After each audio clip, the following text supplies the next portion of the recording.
Ladies and gentlemen, boys and girls, everybody all around the world, hello and welcome back to another episode of The World Report with me, your host, Jean-Luc Quirk. Let's make some noise together. Let's clap it up. Let's get excited wherever you are, wherever you may be. We got a whole host of action and show for you today that we're going to cover and enjoy, and I can't wait to see it with you all and to be around with you as we got a whole lot of things to discuss. And today is a very special episode because today our episode is the championship rounds.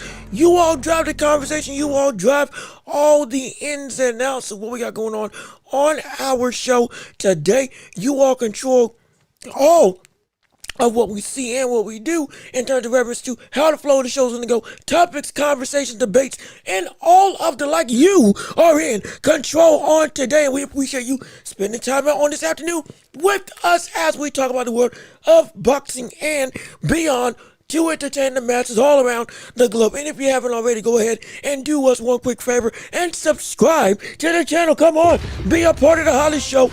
in all of the globe, right here on YouTube and on every podcasting platform imaginable. Go on the rate us 5 stars wherever you listen to podcasts. Leave a like on the video. It means the world. It means the world. It means the world to me and to this channel to help us to grow and make people see and make the algorithm see this is the hottest spot to be at in all of social media for you all to have fun and excitement with. And please be sure to do the most important thing, which is to share the show with everybody that you know, so we can keep on building up this empire together, all with you and your support. We can make it possible to grow bigger, better, and stronger, all for your viewing and listening pleasure. Oh yes, we're gonna have a jam-packed time. We're gonna have a whole host of topics and discussions. We got Tank Davis, we got Naoya Inoue, we got Boots Ennis, we got the fights coming up this weekend. Like I said, Fundora and Keith Thurman, which we covered over the course of yesterday, actually, and the day before, I think Tuesday. Excuse me. So we've been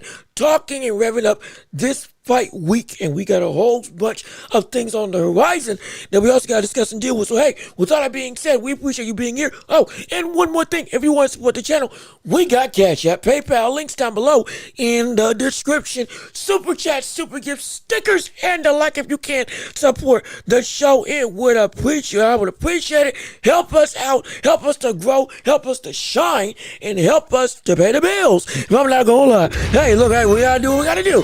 But so we would appreciate it oh so much. But with all that being said, we got boxing cover, we got sports to dub into, we got your voice to be heard, and we got the championship rounds to take place in. So with all that being said, it is time to step into the ring, and it's time for the championship rounds. Come on, let's get it started, let's get it popping, let's get it rolling. Yes indeed, it's time to work. It's time to work.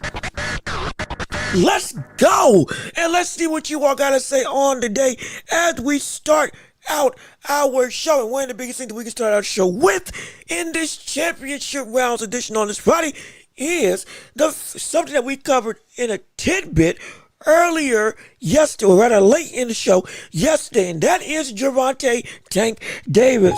Yes, oh yes, I see it now. The fear is in everybody's eyes. The feelings are in everybody's soul. Everybody gets up in arms whenever we discuss Tank Davis. I'm telling you, man, he is a polarizing figure.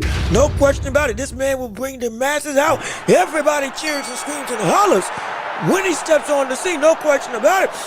But the discussion around him outside the ring has got some ire, and rightfully so. And even what ire has come into place, because now he's been reinstated as the WBA champion, fully reinstated as WBA champion since his hiatus from the ring, and he was made champion in recess, and now he is at 140 looking to take the reins and still be dominant, be great, and all of that stuff. Now, why is this a problem?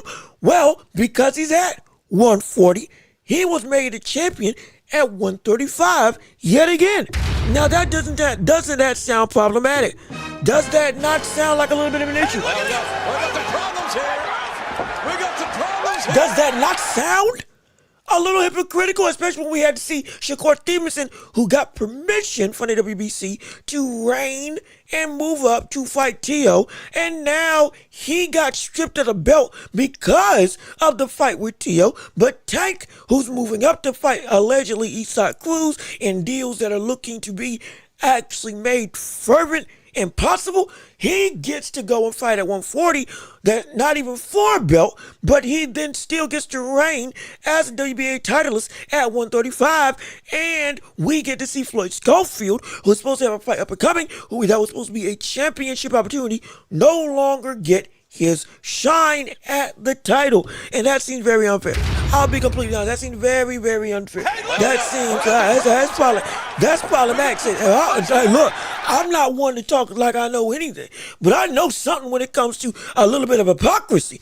That sounds like a little hypocritical, and it ain't right. It ain't fair. And the reason why I bring this up is because we're looking at Tank in this new regime. I don't think he's moving back down to 135. I think he's staying at 140.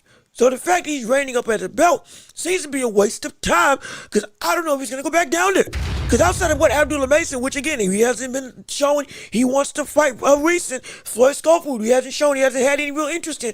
And every other big name hitter, big name killer, big name dog, and big name savant or talent of a fighter that was at that division, even with the likes of Lamont Roach, Isaac Cruz, the Devin Haney, who was supposed to be on his radar, Ryan Garcia, who he beat before, but then moved up to 140, and now was at 147. Teofimo Lopez, who was seen as outside of Tank Davis, or had even in spite of Tank Davis, the best fighter at 135, and depending on who you talk to, regardless of which. All of these names and more are now at the weight class that Tank is fighting at. All the big money is where Tank is fighting at now from the standpoint of value in name, value in marketability, value in notoriety, and value in status for your legacy. Though Tank has been adamant, I don't care about legacy, well, guess what? It's at least there for the taking, and the money might as well suit along with it, and it looks like it actually will. So, what do you know? Makes sense to go on and say, okay, yeah, I'll finally push the envelope and go challenge the people who are at their best right now, not in the future, but right now at 140, where all the competition is. I have no issue with that. What I do have an issue with is the fact that, or rather, what I have a question about, not an issue, a question about, more so than just him reigning at 135 as a champion when he's not even in the division. More so than social media posts of him saying, oh, everybody who talked about me, they're going to get what's coming to them and all that stuff. We don't care. I've talked about you plenty of times. And it's because it's criticism that's worthwhile because it's about your legacy as a fighter, which we want to have. And I want your fans to experience that as well with you doing it to the fullest. If you want to do that, you got to go through the ringer. What does the ringer look like? It looks like 140 and above. But can you compete at the same level at 140 pounds? That's the real question of the day. Let's be completely honest. That's the question. That's the bigger question that all of this was leading up to. That's the bigger question. That is the bigger question. Tank's viability at 140, now that we're in the thick of it. Mind you, I said he could compete. I've even said in the past he can thrive at 140, but now it's a complete different landscape. Different game. Different dynamic of people, personnel, and a whole new Russian roulette, both of new and old talent that you faced off before that now looks a little bit different, looks a little bit better, looks a little bit more full focused.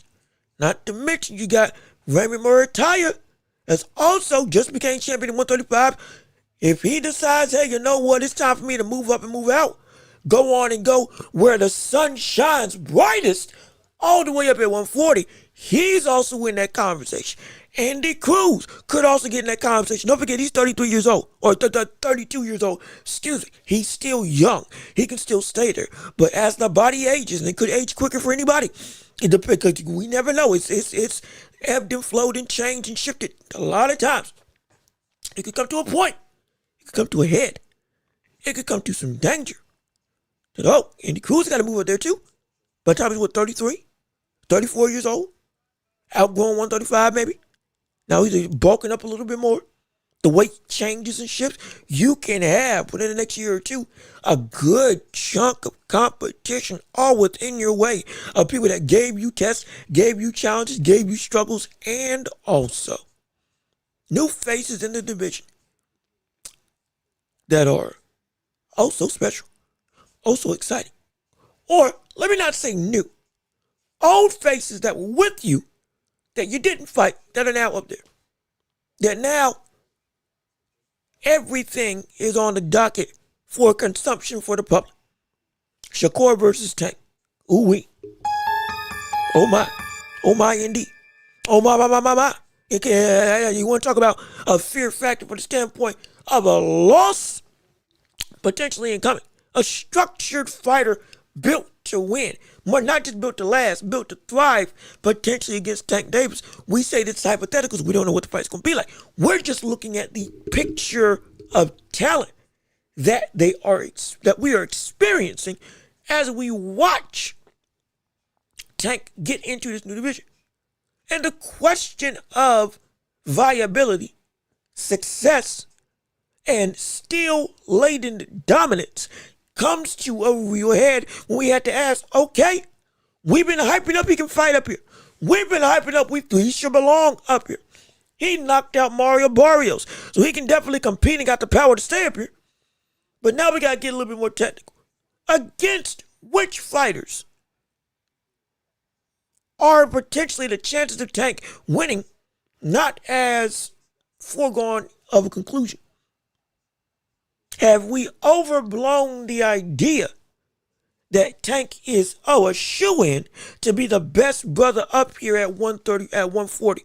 Without a doubt. Without any respite. Without any controversy. Any confusion. Nothing whatsoever. Going against Tank and his road to glory, wherever it may lead, with anybody at 140, because everybody's just fodder for him. That's what you would think his fans would say.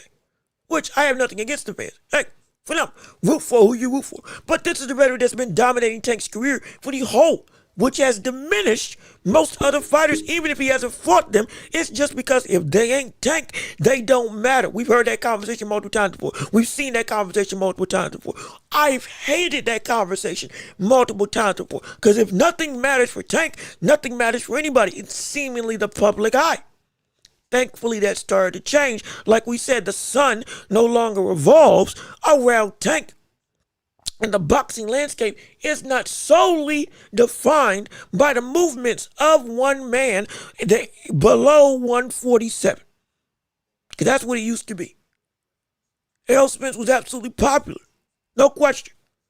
But everything below 147 ran from, or rather ran by, Tank. Every single blip in action, conversation, fight hype, fight discussion, fight debate, competitive fervor, somebody moving up or somebody moving out, the greatness of anybody, your very essence of meaning, if you were a boxer in this division or in any of the divisions, sub 147, were all around your closeness, your attachment, your competitiveness, your essential viability of worth compared to Gervonta Davis. That's what a lot of it. We had to. I'm not talking about this just to be all up in arms or hate filled.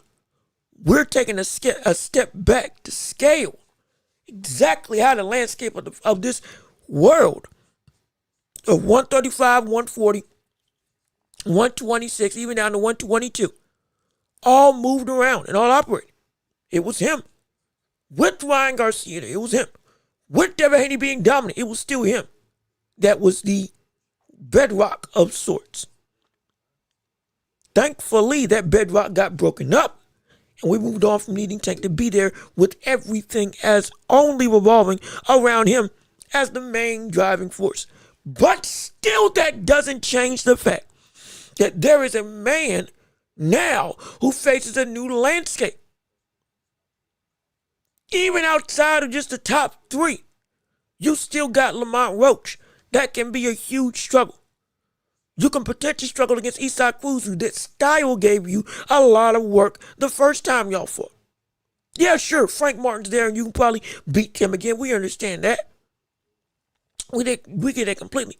But again, the amount of givens that at least I see with Tank at this division are not nearly as fully focused and flushed out. Don't forget, one of the other biggest names that we've been talking about that's been calling out every single person under the sun, Keyshawn Davis. Hey, brother, don't forget that man. And he floats like a butterfly and hits like a tree. That's what he can do, and we've seen him as a driving, and I mean a dangerous driving force, at 135 and now 140 fighting Jermaine Ortiz and knocking him out. put the public on notice. My gosh, hey, he wants Devin Haney, and we're saying we want to see him fight against Devin Haney. That will be a fight he might actually be able to win. That was the public perception of Keyshawn Davis with his production in that fight. And credit to him, he deserves that type of shine of, hey, you put yourself in position to get back on the train of momentum that you lost when you jumped all right with your brothers in the back locker room after he beat your brother fair and square and sung a song in the mic afterwards. You did that.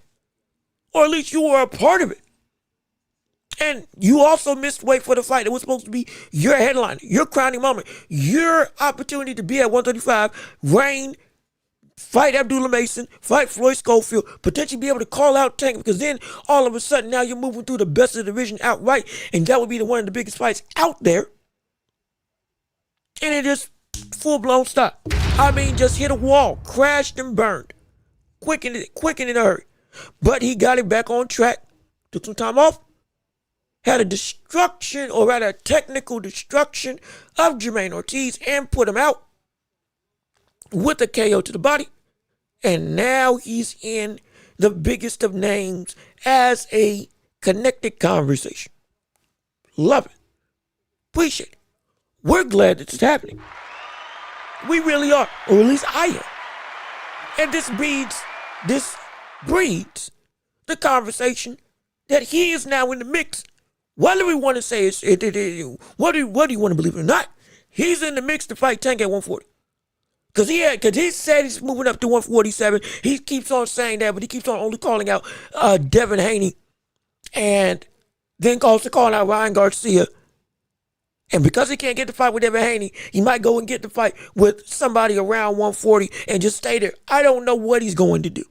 At this point, I'm tired of speculating. I can't figure it out. If I could, I would tell you. If I could, I'd break the news. If I could, I'd be your liaison with the scoops to give you all the details of what's going on with Keyshawn Davis. I would love to interview him. I would love to just sit straight up in the room and ask, brother, what is the plan? Because you're making a whole bunch of noise, but I'm not exactly sure where this is leading to. When we see the landscape of what's going on at 147, while you can be there, it seems like there's already a roadmap. And you breaking into that roadmap of Ryan Garcia versus Devin Haney in a rematch for unified titles seems like a very lofty goal with the way things are panning out right now with Devin Haney fighting Rolly Romero. It's confusing. It's concerning. It's odd and strange in some capacities, but it is understandable in many because he wants to make noise to be seen. I get it. All this can lead to, it's not a consolation prize, but something just as equal, where now you talk yourself into a big game and you fight Gervonta Davis. Tank beats Cesar Cruz. Tank doesn't get a fight with Lamont Roach, hypothetically. He takes one of the two rematches that we said we want to see happen with Tank and Isak. And now you jump into the fight. Hey, I am the biggest name here outside of Shakur. I'm my brother's keeper. And before you can even think about you going to get to Shakur, you better show you can beat me. Because Shakur is like me, way above your level. If they're both on the same wavelength of how they discuss the fight game and how they see each other as a dominant fighting regime. Which I would imagine they do. The brotherhood, the bond, as close as blood between them. I get it. I have no issue against it. Again, mind you, I still will love to see them fight against each other. We've seen friends fight before in the ring. Ali versus Jimmy Young. They fought against each other and they went to, I think they were friends all the days long afterwards. And multiple other instances. And Ruiz, Jarrell Miller, they fought against each other. They were still good, close relations afterwards. They didn't even want to fight each other, but they did it anyway. But like I said, that's another conversation for another day. Biggest thing now, Keyshawn and Tank. You want to get to him? Shakur? Got to get through me. Keyshawn. I could see that being the blueprint of discussion to make this fight exciting, to make this fight adamant, to make this fight something that people want to get invested in, to make this fight a storyline that has everybody saying we want the ultimate goal, and on the way there, we get ourselves another marquee matchup that is a big deal, a huge deal, a star-studded deal, and a deal that makes the public want to show up and show out. Whether it's in Baltimore, whether it's in Las Vegas, wherever it may be. It's going to be a huge occasion. And it's going to be an occasion for a while. But can he beat him? Can he beat him? I was able to blow up that entire fight, make it seem incredible, make it feel exciting, make it feel, oh, so special. And indeed it is special. Indeed it is all that in a bag of chips. Indeed, it is worth its weight in salt when it comes to fighting and watching a fight. But the question still stands, can he beat him? Can he get over that hump? Can he succeed in being able to win against that type of elite talent? Now, because we have to put this into perspective. The one biggest criticism about Tank, regardless of what you want to say about the resume, regardless of what I've said about the resume, biggest issue about Tank has been, Tank has not fought somebody who was on his level at the time when he fought. Not a previously great champ, not an up-and-coming guy. They were at the top of their game and they were in your grasp of vicinity and seen as in the same Venn diagram of equal as you at the time that they fought you and you beat them. He hasn't had that yet. He hasn't had somebody show that he is as good as he is against somebody that's also as good as he is. He's had some good wins. I can't say he beat Eastside Cruz with the broke hand. Great. He beat Lamont Roach. Knocked him out. Great. Knocked out Mario Barnes, one of the best wins of his career. Great. He brought up the likes of De Los Santos from a lower weight class. Didn't like that. But still, he beat him. Knockout of the year. No problem. But all of those great instances, he beat Ryan Garcia. Another big star. Great. However, ever since then, everybody else has come closer to your talent level. Or nearly everybody else has come closer to your talent level now than when you fought them in the past. And the people that were already at that level, you didn't fight, and now they've only gotten better. The Devin Haney's. Again, the Keyshawn Davis. The Teofimo Lopez. Yes, he lost to Shakur, but he still is a major threat and a major problem, a major issue, and a major test that's more accomplished, more laden with gold, more legacy driven, with better foundational things to stand on for why we call his greatness great. Shakur, same thing. Devin Haney, same thing. These are the people that we want to see. These are the people that we're waiting on seeing. These are the people that we are hoping we get Tank in the midst with to have him say, hey, we want to see what you can do against the best of the best. And I want to show everybody and shut everybody up. There's no longer duck talk involving me. I'm that dude, plain and simple. I'm that guy. I'm that monster. I'm that menace to society. I am the end all be all. I am more than just a talking point for people to get excited for. I'm the truth and nothing but it. And you can't shake me no matter how much you may want to try. You can't do nothing with me.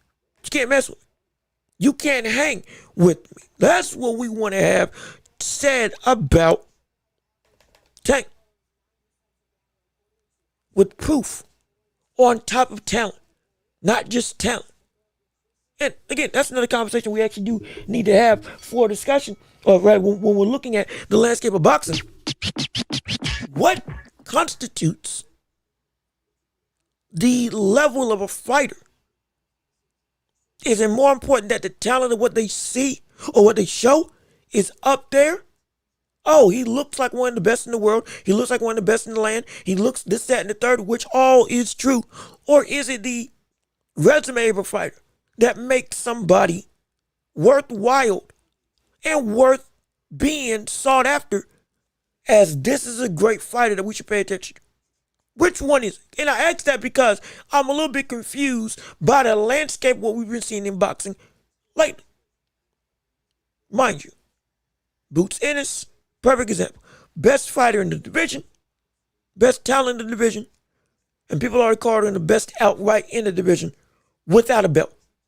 Now, previously it was he needed a belt to be great. We talked about this yesterday as well. But now we got people like on the Inside the Ring show and others calling him, yeah, he's already the best out here. Without any gold, he doesn't need it because he's already there. He'll get it, but he hasn't gotten it. While Fundora, Ortiz, though Ortiz hasn't gotten anything either. Zayas, all are seen as below Boots, even though they have a bigger body of work. Ortiz even got a bigger body of work at 140 with the people that we brought up yesterday, in the chat that they brought up yesterday, that were killers. Killers.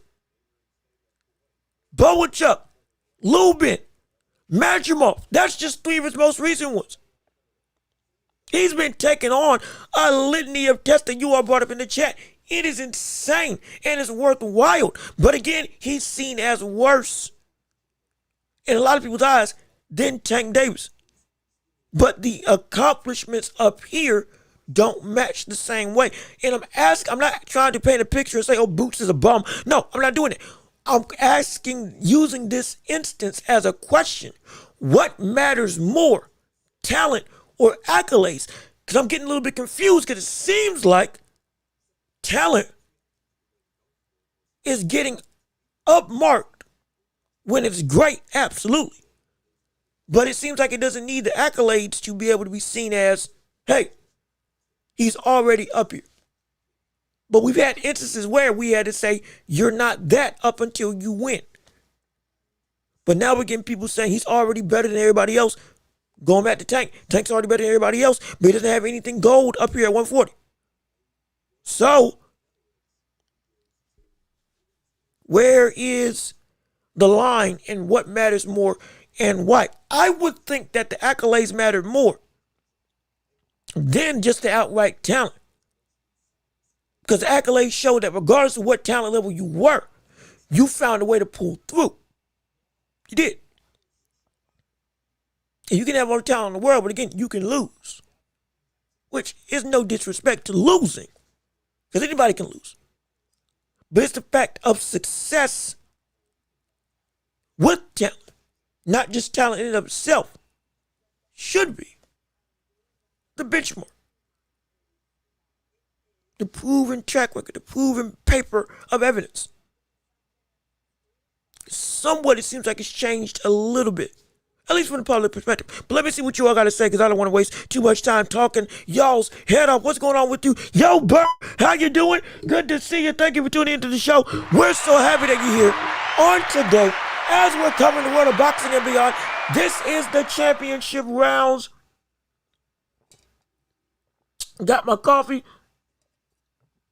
Got my drink, got everything together. We're excited to have you here. We wanted to have you enjoy a good time. Well, hopefully you leave a like on the, please leave a like on the video if you haven't already. We got 46 people here. One like does a world of difference if you can, and it helps us out immensely if you would to put this show out to the algorithms to let everybody see what we got going on the hottest show in all of the globe, right here on YouTube and on every podcasting platform imaginable. Let me see what you have to say.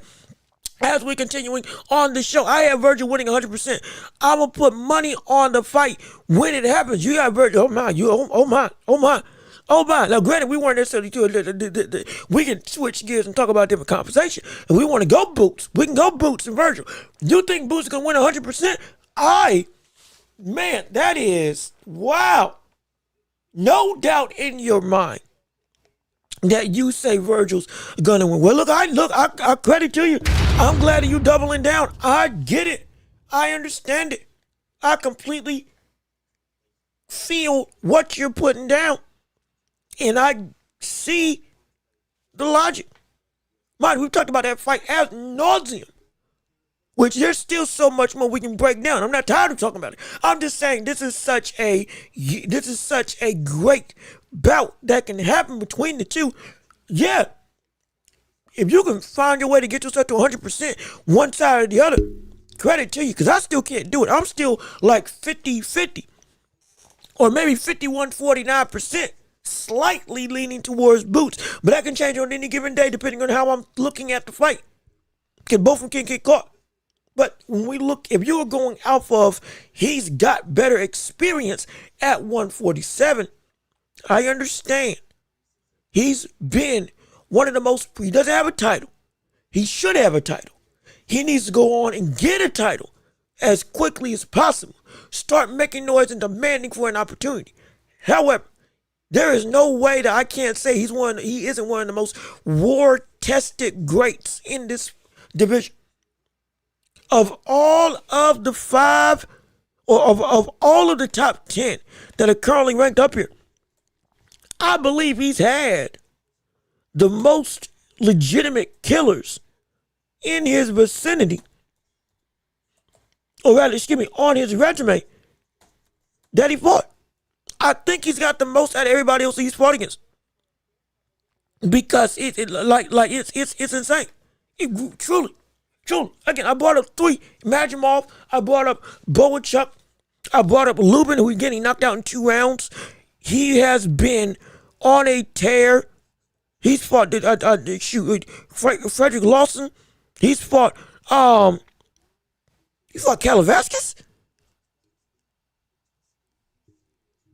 He fought Calavasquez. I didn't know he fought Calavasquez, but he fought Calavasquez. He fought Maurice Hooker. He's been fighting some real names. And so, he's been consistently pushing the envelope, going against some of the biggest punchers, biggest tests, all this stuff. He's been doing work, insane work, real work, quality work, in a division that, mind you, there's nowhere to run. That's what makes it so difficult. We keep harping this in because it's worth talking about. There's nowhere to run at 154. You can't go anywhere inside the top 10 or even the top 15 without somebody who can upset you in a heartbeat, without somebody who can take you out in an instant. So if you're going off because of Virgil's experience, yeah, I get that. I get that wholeheartedly. I get it, because with all due respect to Lima is not any of those dogs. With all due respect to Lima, who Boots knocked out in the round, Lima's not anywhere close to those names, those monsters. Yes, he was WBO champion, but the talent perspective with the accolades, completely different. Night and day.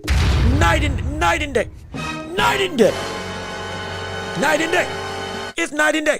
And it speaks to the ridiculousness of his ability. But let me see. Also, Fredo for life. What's going on with you? How you doing? Good to see you. Thank you for tuning in. We appreciate you on the show. We appreciate you being along for the ride. Hopefully, again, you'll leave a like on the video. And if anybody hasn't already, hit the like button. One click does a world of difference to help us to go and make this show bigger, better, and stronger, and to push us out to the algorithms all across the globe. No question about it. We want to hear your thoughts, your opinions, your conversations, your debates. It's the championship rounds. That means that you all control the whole of this conversation. Whatever you want to discuss on the day, we can talk about it right here for you all to witness and enjoy, and have your voice be heard and seen for the globe to get in on a conversation. No question about it. Let me keep on reading what you all got to say, because we got a lot of people in the chat right now. Not even that. I think Virgil's IQ is really, really underrated. Most people see him as a come-forward fighter, but that boy knows how to hit and not get hit. And mind you, the way that he waited out Majimov with the brother that was able to normally bounce around in the ring for at least 9 rounds, he was able to box with him while still staying in range and not getting overzealous and slowly building up his offense as the fight went on. He's a phenomenally smart fighter. He's a phenomenally patient fighter. But when you get a window of opportunity, he's one of the fastest to be able to capitalize on it and to make his own openings. He's a thinking destroyer, not just a belligerent one. He's a construction worker that puts dynamite in select places to make sure that when this thing goes off and explodes, if The Rock falls exactly like I wanted to fall. That's what Virgil Ortiz is like, and he's surgical in his destruction. It's incredible. Also, we got people like Love King coming into the chat. How you doing? Good to see you. Thank you so much for tuning into the show with us on today. So happy that you joined us on our stream, on our live. We're glad that you're here. Let me see what you got to say. Boots beats Virgil, in my opinion. And in fact, yeah, we talk about it so much. We can delve into it. We were discussing the landscape of talent over accolades. Which one should mean more to the boxing populace when looking at the fighter? But we can delve into Boots, because we were using Boots as an example. I mean, yeah, if you think of Boots beating Virgil, what do you want? I mean, because what? You know what? Let's pivot this with the conversation. Let's go into some hypotheticals. Come on, let's have some fun, shall we? Come on, let's do what we do best. Let's pivot. Let's pivot. Let's pivot out. Let's take a quick pivot. When we're talking about Boots Ennis, if he beats Virgil Ortiz, does he belong on the pound for pound? Would he belong on pound for pound? People are very eager to put him there. People already say that as a talent, he's already there. Would he belong in the pound for pound if he beat Virgil Ortiz? No belt, no anything. Straight up beat him. I mean, just whooped him. If he does what he did to Lima to Ortiz, would that be enough to put Boots on pound for pound? In your estimation? Or would it be he would have the credentials, all he needs is a title, and then boom, I'm putting him up there? And if so, how high? We have to face back facts about this fight. There's for one person, and that is Boots at this point in time, the propensity to have top 10 level prowess and the wider boxing public appeal is there for him. It can be there for Virgil, but more likely it's going to be there for Boots. That people going to say, yeah, he's top 10. Yeah, he's top 8. Yeah, put XYZ out the list and put him there. Because look at what he just did to Virgil Ortiz, and that but it's a monster. Oh, he's living up to our expectations. We knew he was going to be this good. Put him in the top 10 already. Should he be there if he beats Ortiz? I'm asking that to you all, because I want to hear your thoughts and opinions. Because it's a real conversation that we need to start having. Because that's going to be conversation that's going to be looked at if we see that fight take place, and if we see Boots win. Again, let me see. 160 is wide open. Carlos Adames going to 168. You have Janibek after suspension. Might move up to 168 as well. And you know what? Initially, I had put in the thumbnail Canelo, because I was going to talk about Canelo at 168, but it is wide open. And we're going to discuss 160 later on in this show, because there's a lot to talk about in that super middleweight division. No question about it. Let me see, and like I said, this is Bert off of a previous comment. David Avenesian shouldn't even be touching Boots. Karin is understandable, but how many times is Boots going to get touched in the face? That's what's concerning. And Mike, we're going to delve into all of this. We're going to delve into the 160 conversation. We're going to delve into the Boots conversation. Let me read the rest of the chats first, because we got people responding to the question, and then we're going to come back to these, because these are some really good stuff. Let me see. I would say yes, especially if he knocks him out. And let me see. Let's vote on. You know what? Yeah, let me put out a poll. Let me go real quick and put out a poll, and I'll talk through the question, the other chats that we've seen on here thus far, at least at this point in time. When in reference, oh gosh, excuse me. In reference to, in reference to our shows that we're doing right now. But in terms of Boots as getting touched up, getting caught, getting hurt, getting tagged, not hurt, but tagged by David Avenese, when we covered that previously on past episodes, we would be saying this same thing. Or I would be saying that same thing if we saw Boots Ennis get tagged again by Stanionis. Mike, this is why I hold Stanionis as a high regarded fight in the development of Boots' career. Because Boots not getting touched and being able to work cleanly, responsibly, defensively responsibly against Stanionis, evading and getting out of the way, using head movement and pre-slipping, actually having his guard up, not doing the show defense, but the actual real defense of catching punches correctly. All of that he wasn't doing beforehand because it was easy for him. He could take shots. His chin was working great. Nothing could hurt him. Nothing could phase him. Everybody was essentially docile compared to him from a power perspective. He was more so annoyed than anything. But if we do see him, since we saw him against Stanionis, he didn't make those same mistakes. He fixed them. He was able to actually, again, do everything I said I wanted to do. Be responsible while still being destructive. Even against Lima, you saw him, he's still doing instinctual stuff now. But he's avoiding shots and not relying on his chin as the only saving grace for, I don't have to worry about you, so I'm just going to let you hit me. That's why I don't say that I'm scared of him getting hit anymore. Because I've seen him make the adjustments to not get hit. That's why I'm so excited for this fight with Virgil Ortiz. Because if he's putting it together like that, hey, it's going to be tested to the max against Virgil. But if he can pass the test with flying colors, we got ourselves a very good opportunity to see the best of boots. Very good indeed. And so I'm very excited for that. But let me finish putting out the poll, because talking and typing is not my forte. In the many skills I've been able to acquire. If he beats, hold on. Okay, here we go.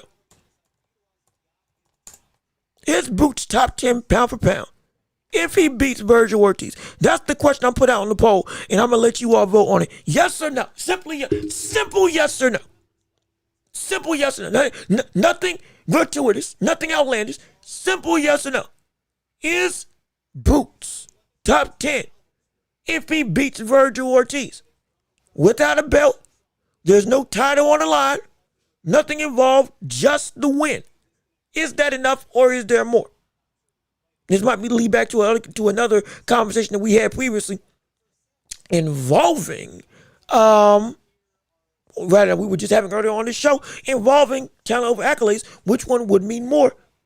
If you ain't got a belt but you're doing all the stuff, or if you had the belt and you may not be as talented. I want to hear what you all have to say on this. It's a very good conversation and food for thought. But let me see. Winner of Boots versus Xander should be on the pound for pound list. Ooh, now that's interesting.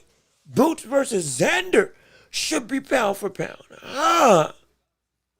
Now, I don't know if that would work out. Now, the reason being, Xander gives him the belt, but does the quality of win make it enough to push him back up, or push him up into that glass ceiling of threshold of top 10? Because he has a championship. He would have beaten the unified champion. It's a great work, but at the same time, what people also take into account the past that you've done in your achievements as a champion, or even in your career as a whole. And we've been saying, for a lot of people, even with Stanionis, that they know that I don't rate Stanionis that highly. He doesn't have any quality names. The work on a bigger level hasn't been there. Ortiz has done more work in a lot of people's eyes from the standpoint of resume than Boots. Though Boots has an opportunity to get the title first, would it be fair that because even in this very chat, people were saying Zayas is the weakest champion right now at 154. So yeah, it makes sense that Boots is taking it because it's an easy way to a title. Should that be right if we're already saying that Zayas isn't on the level of Boots as a fighter? People are treating this as more so a crowning moment. A crowning moment that is, okay, finally, he's got what he deserved. But it's not the test that, like with Brian Norman and Devin Haney, the reason why Brian Norman or Devin Haney got back up on the pound for pound list, because everybody was saying Brian Norman was going to knock him out, myself included. That was the best 147 pounder outright that Devin Haney took on in his first fight.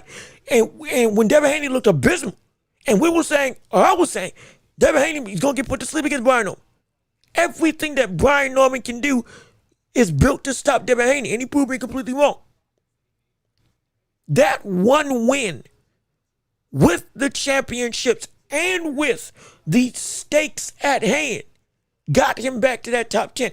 I don't think that Zayas is that type of fighter to get that type of boost, even with the title. I don't think so. That's not disrespect, but I don't think that's enough. But again, if it's Ortiz, Fundora, okay, now we got ourselves a different conversation. Now we have ourselves a little bit of a different status of discussion. A new standard of foundation to make an argument for. Because all of a sudden, that ability of the opponent, coupled with what's at stake, now, okay, that pushed him up. That elevated him up. That got him to the threshold. At least in my opinion. It firmly gets him there. In terms of, okay, now we got to start talking about him. Should he be pound for pound? But does it get it there for me? If he beats Zayas, I got to say no. Only because of where I see Zayas at right now, even with him being unified, even with him being a title, is that win against that guy enough to put him in the same conversations as David Benavidez, as Bivol, Beterbiev, Canelo, Inoue, Usyk? Is that one win enough to get him there? I don't think so. But with Zayas, it bolsters the argument for when he does beat that it guy like Ortiz, if he beats him. Okay, you beat Zayas and you went up and you decimated Ortiz hypothetically. Okay, you got bodies, you got respect, you got legitimate talent that is recognizable on multiple occasions, and you dominated both of them phenomenally. And you're champ, and you got the most gold in the division. Okay, yeah, you're all those coming together, you should be pound for pound. That's what I would see. But let me see. No Boots was getting touched in that fight too. It wasn't as much. It wasn't near in the Stanios fight. It wasn't nearly as egregious. Yeah, it was jabs, and of course there was a couple of hooks that did get through because that's Stanios' game. However, it wasn't nearly as frightening. It wasn't nearly as problematic because Boots wasn't putting himself in those positions to say, "Come on and hit me. I don't care." He was at least doing the right stuff. And if he got caught then, okay, he just got caught because Stanionis is a good offensive fighter. Everybody ain't going to be Floyd Mayweather. Oh, you just can't get, everybody ain't going to be Floyd Mayweather. Everybody ain't going to be Pernell Whitaker. Everybody ain't going to be Shakur Stevenson, James Toney. Well, you're going to be, if 10% punching is impressive for you. A punch around, all of a sudden, oh my gosh, Floyd slipping. Everybody ain't that defensive wizard. However, doing the right stuff consistently is what I was looking for. And he was doing that. That's why I was saying, hey, I'm not concerned anymore. And so that's me. Let me see. That's more than enough. Virgil was a dog and proved. Okay, so you would say it's more than enough. Vaughn Greenhill, how you doing? Good to see. Oh gosh, that's the wrong button. I'm so sorry. I forgot to switch it over. Wait a minute now. Hold on. Wait a minute. Hold on. There we go. Okay.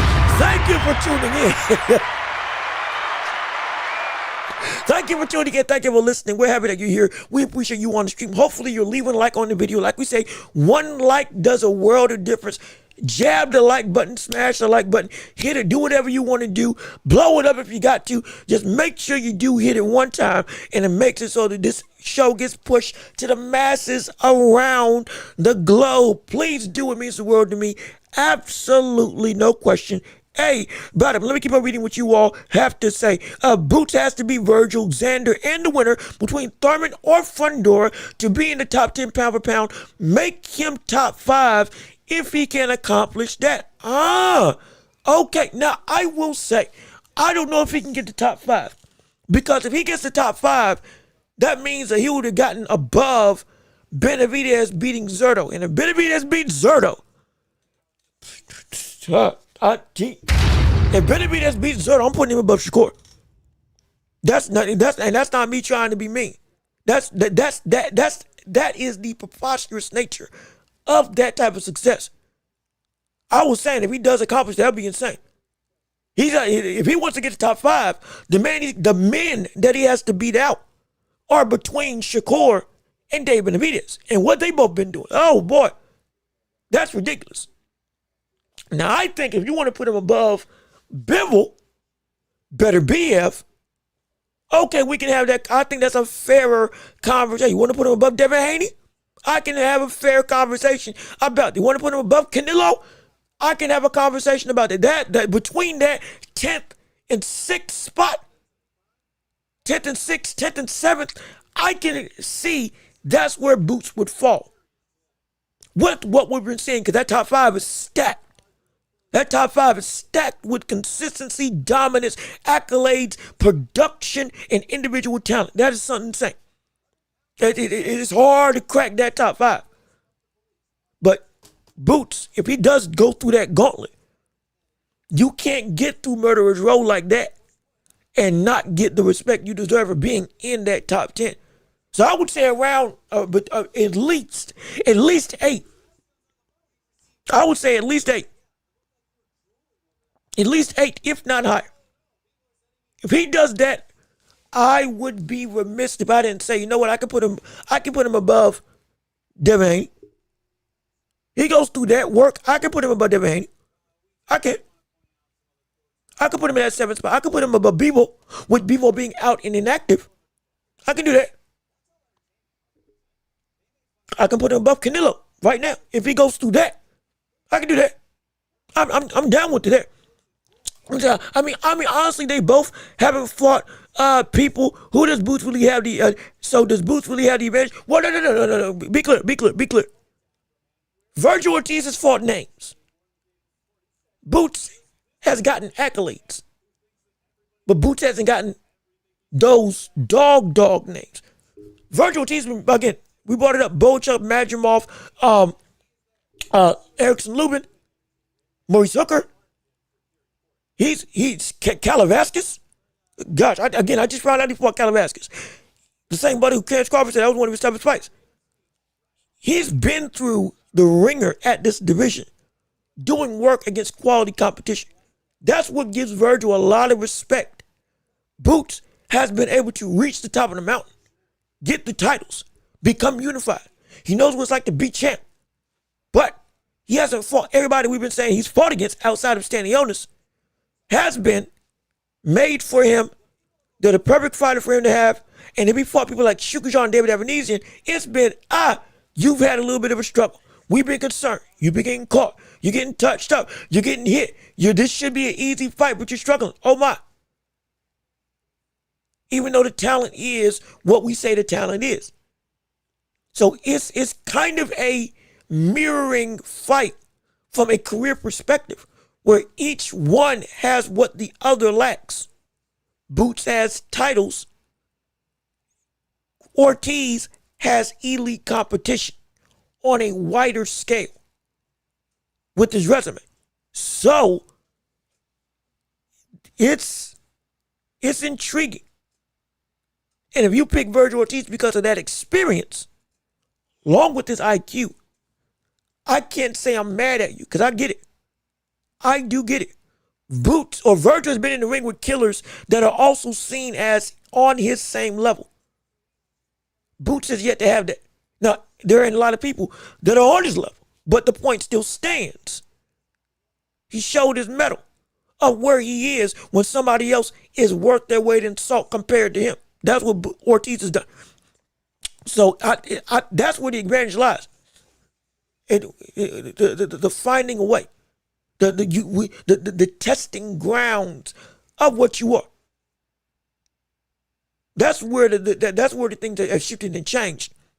Or rather, the advantages. But the talent, pure talent, yeah, I think Boots is a better fighter. I do. I strongly do. Let me see. Yo, Boxing Paul, what's going on with you? How you doing? Good to see you. Thank you so much for tuning into the show with us on today. We appreciate your time and your energy and you being here on our airways. Hopefully you're having a phenomenal time. Hopefully you're enjoying yourself. Hopefully you're having a whole host of fun. No question about it. I'm looking at the poll right now for what you all say should happen. 80% say Boots would be top 10 if he beats Virgil Ortiz, with 20% saying no. Interesting. Interesting indeed. Interesting indeed. And I would be one to say, yeah, I would agree. With you all right now, I would agree. I'm good with this poll because I agree. What helps my agreement is the fact that Ortiz and Boots would come after Zayas. Because I think the stronger argument is with both of them there. Okay, that fully burst him on the scene of I'm in that top 10 with no debate or argument from anybody. None whatsoever. That's what I want, definitive natures. And I think that's the most definitive way to get to that type of ending in said conversation. So I'm down for it. I agree with y'all. I really do. Let me see. Also, didn't Staniotis get knocked out? Or also Staniotis got that knockout power either. Boots got lucky. No, Boots didn't get lucky now. He beat him. He beat him down. He beat him down. He beat him down. And he was one of the, in that division, he was one of the more dangerous come forward fighters at 147. But yeah, his power just couldn't stand on the Boots. Like I said, that's why we're saying at 147 his chin could just last him wherever he wanted, because it was easy, because he could just take shots. He could. Now at 154 he can't do that, which I'm happy for. We want to see him be shown that, hey, this is a new land of opportunity where the danger is more apparent. Mind you, I've said this before. Once you get to 154, it's killers. Everybody can punch. Once you cross that threshold of 154, everybody can sweat. Everybody can crack. I don't care if they got 5 knockouts. Everybody can crack to a level that you can get put down. From 154 on up is when you get there. It starts at 147, yes. But 154 is the kind of, okay, all right, it's not just the majority, it's everybody. Ain't no smoke and mirrors about, oh, I'm just a boxer. Oh, no, everybody in this division. And up. From 154 to 160, it's guaranteed you make a mistake and you can get put to sleep. Without a doubt, without any hesitation, against even the lightest of punchers perceived at that division. Not a question at all. Not a question at all. There is a certain threshold where, yeah, the totality, not just the majority of a division, just everybody can hit in some way, shape, or form. That's what 154 is. There's no annoyance that can be had. There's no means of, you can't do nothing with me. You better be careful. Some can get away with it, but I mean, Canelo can get away with it. You can hit me, it don't matter. Gennady Golovkin could get away with it. You can hit me, it don't matter. Marvin Hagler could get away with it. You can hit me, it doesn't matter. But again, that ain't everybody. Showing up ain't everybody. So you better be careful. But you better be very careful. Let me see. I was talking about Xander. Oh, excuse me. I'm sorry. You were talking about Xander and Boots. My apologies. I apologize for the misconstruction of your meaning. I'm trying to read all the chats and keep up and keep all the connected dots of conversation. I apologize. No, you were talking in reference to Xander and Boots. Okay, I understand now. I see what you're saying. My apologies if I was saying Boots and Ortiz, because I thought that's what you were discussing. But still, point still applies. Xander, threat. Xander, great win. Xander isn't better than Boots. Xander, however, is not going to be a lucky win. If you want to call any win that. Xander's going to be, if you beat him, you're going to have to beat him. Because, like you said, if you think that Stanley Elgin didn't have the power to really do anything with him in terms of Boots, that's fine. Xander would. He's not even the best puncher up here. He would have enough juice that if Boots gets slack, he can get hit with something he doesn't want to get hit with. He can get touched with something he does not want to mess with. It can happen quick and in a hurry. Quick and in a hurry. And so, I'm saying Xander has pillow hands. He doesn't have great power. But like I said, I'm going piggybacking on the statement I made. Even without great power at this division, everybody has to get respected. Because at 154 on up, even if you don't have as much pop, you can still be dangerous. You can. You can't. I mean, you're a perfect example. Emmanuel Navarrete almost got knocked out in his debut at 130. Remember, it was it 126 and 130? He was fighting, and I think it was Wilson in his first move up to 130. I think it was 130. And he went in, going the same style, guns blazing. All of a sudden, he got countered and he got rocked. I mean, wobbled, pillar to post. This is the first time he didn't have control of his body, and he was still flailing all over the place. I mean, it was everybody was up in there. I mean, it was everybody was in shock.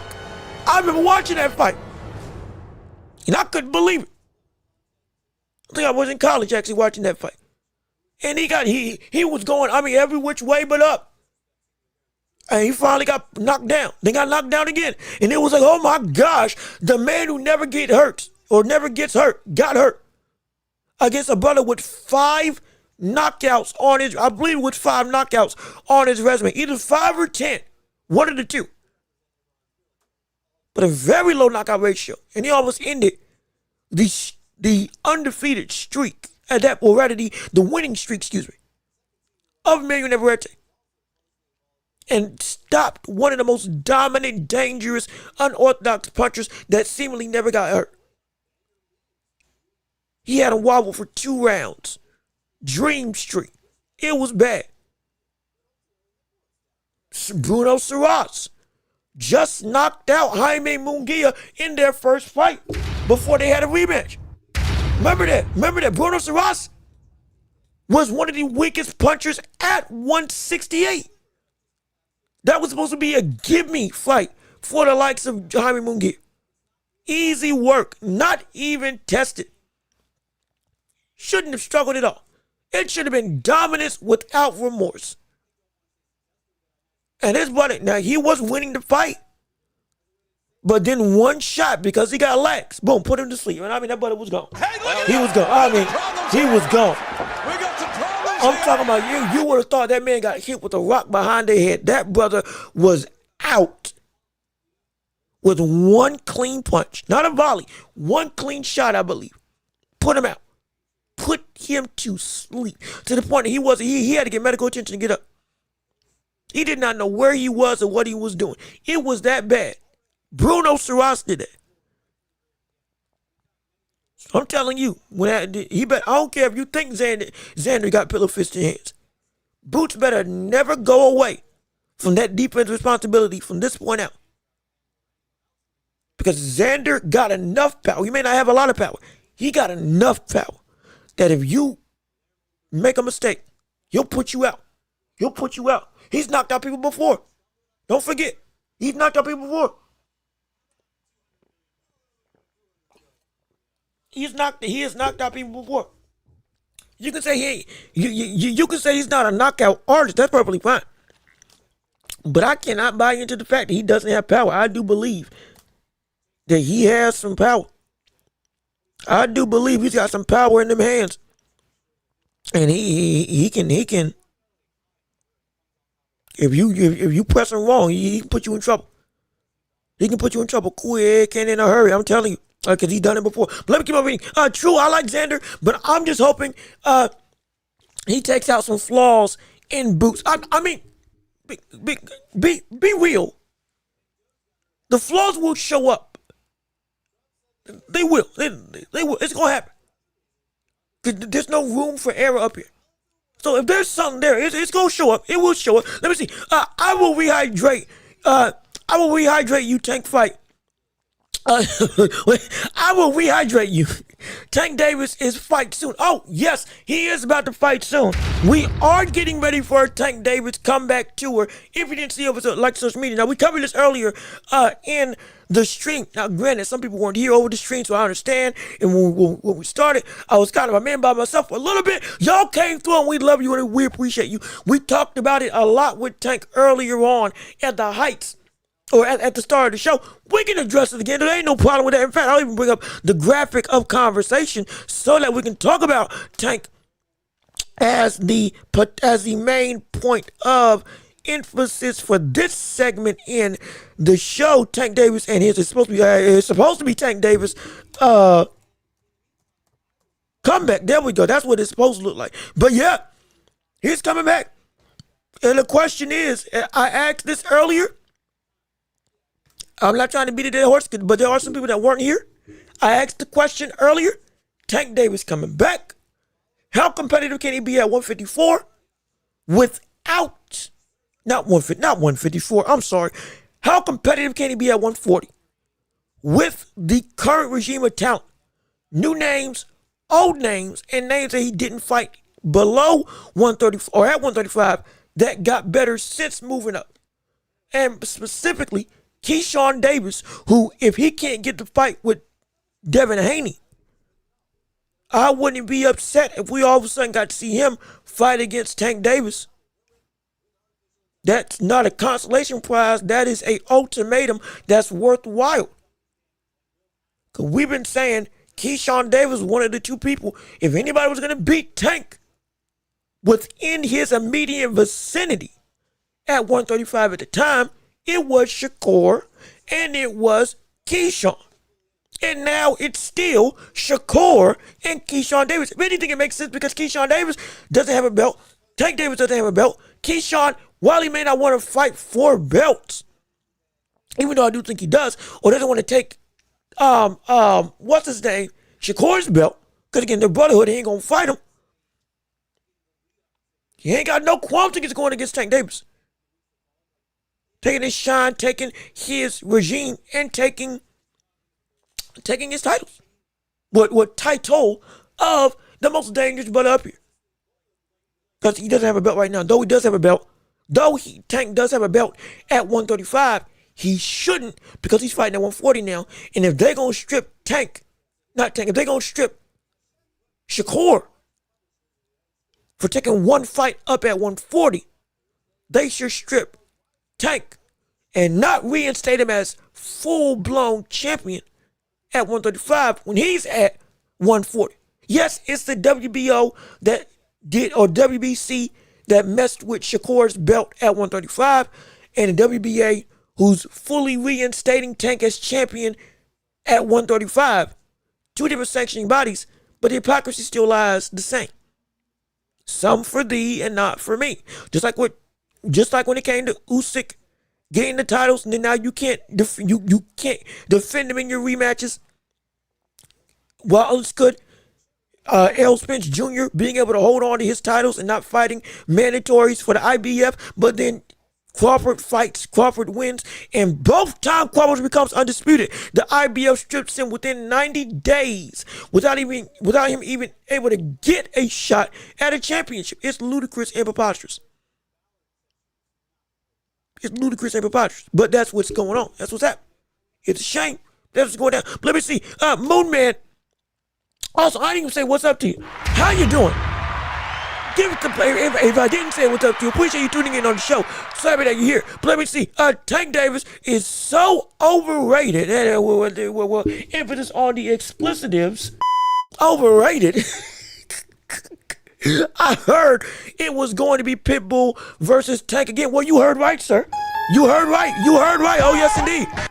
Yep, you heard right. The current talking regime and the current talking point that looks like it's moving forward is Tank versus Isaac Cruz for a fight at 140. Former champion at 140, Isaac Cruz going up against a vaunted rival who they fought before. Close fight. Tank won with a broken hand. Now to get ready to run it back. Now, this breeds a conversation of moving forward. Who can't Tank beat up here at 140?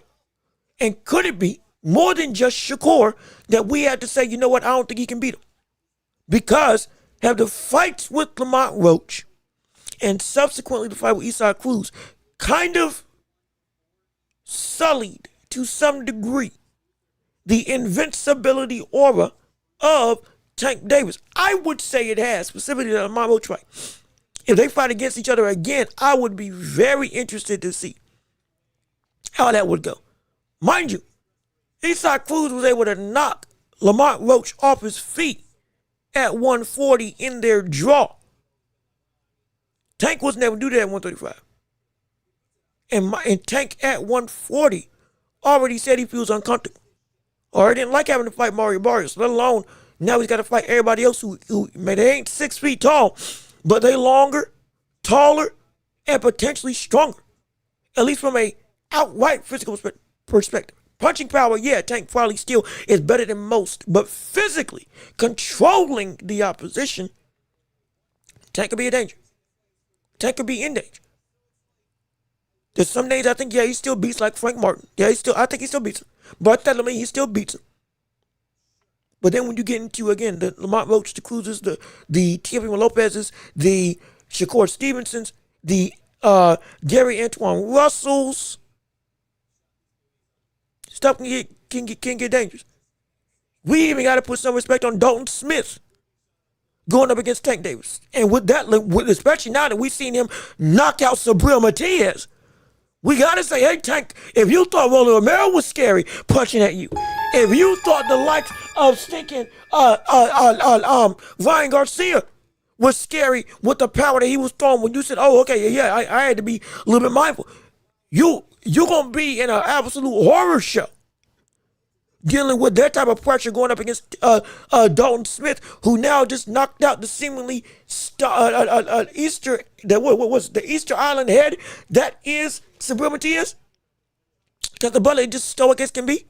Never wavers, never falters, never feigns in his demeanor. Never hurt. Was never hurt up until he got put out. Mind you, in 6 rounds. It wasn't even in the full 12-round attrition. Dalton won the first, 3 rounds? Sabril started coming back with some fervor. They got into a firefight, and the next thing you know, boom, he won that exchange. And he won the fight outright. Decimated him. I mean, just put him to sleep. Put him to sleep. He better be scared. He better be scared. He better be scared. Or at least he better be concerned. Maybe not scared. Concerned. Respectful. That's the word I'm looking for. He better be respectful. Because what's in this pool of competition is a different game. It's a different game. The amount of the amount of players, the amount of technicians, the amount of talent, the amount of danger, the amount of full-fledged work that you have to put in to win against some of these guys. It can be a danger, a real danger, a real dilemma, a potential problem. Dare I say, a task on a consistent basis that may be too tall to climb. And I want to see Tank succeed. I think he can succeed. I think he can win. I think he can be dominant. I think it can be great. Also, real quick, my camera looks a little bit crooked. Hold on 1 second. Hold on 1 minute. Let me fix this thing right here real quick. It looks like I'm sitting.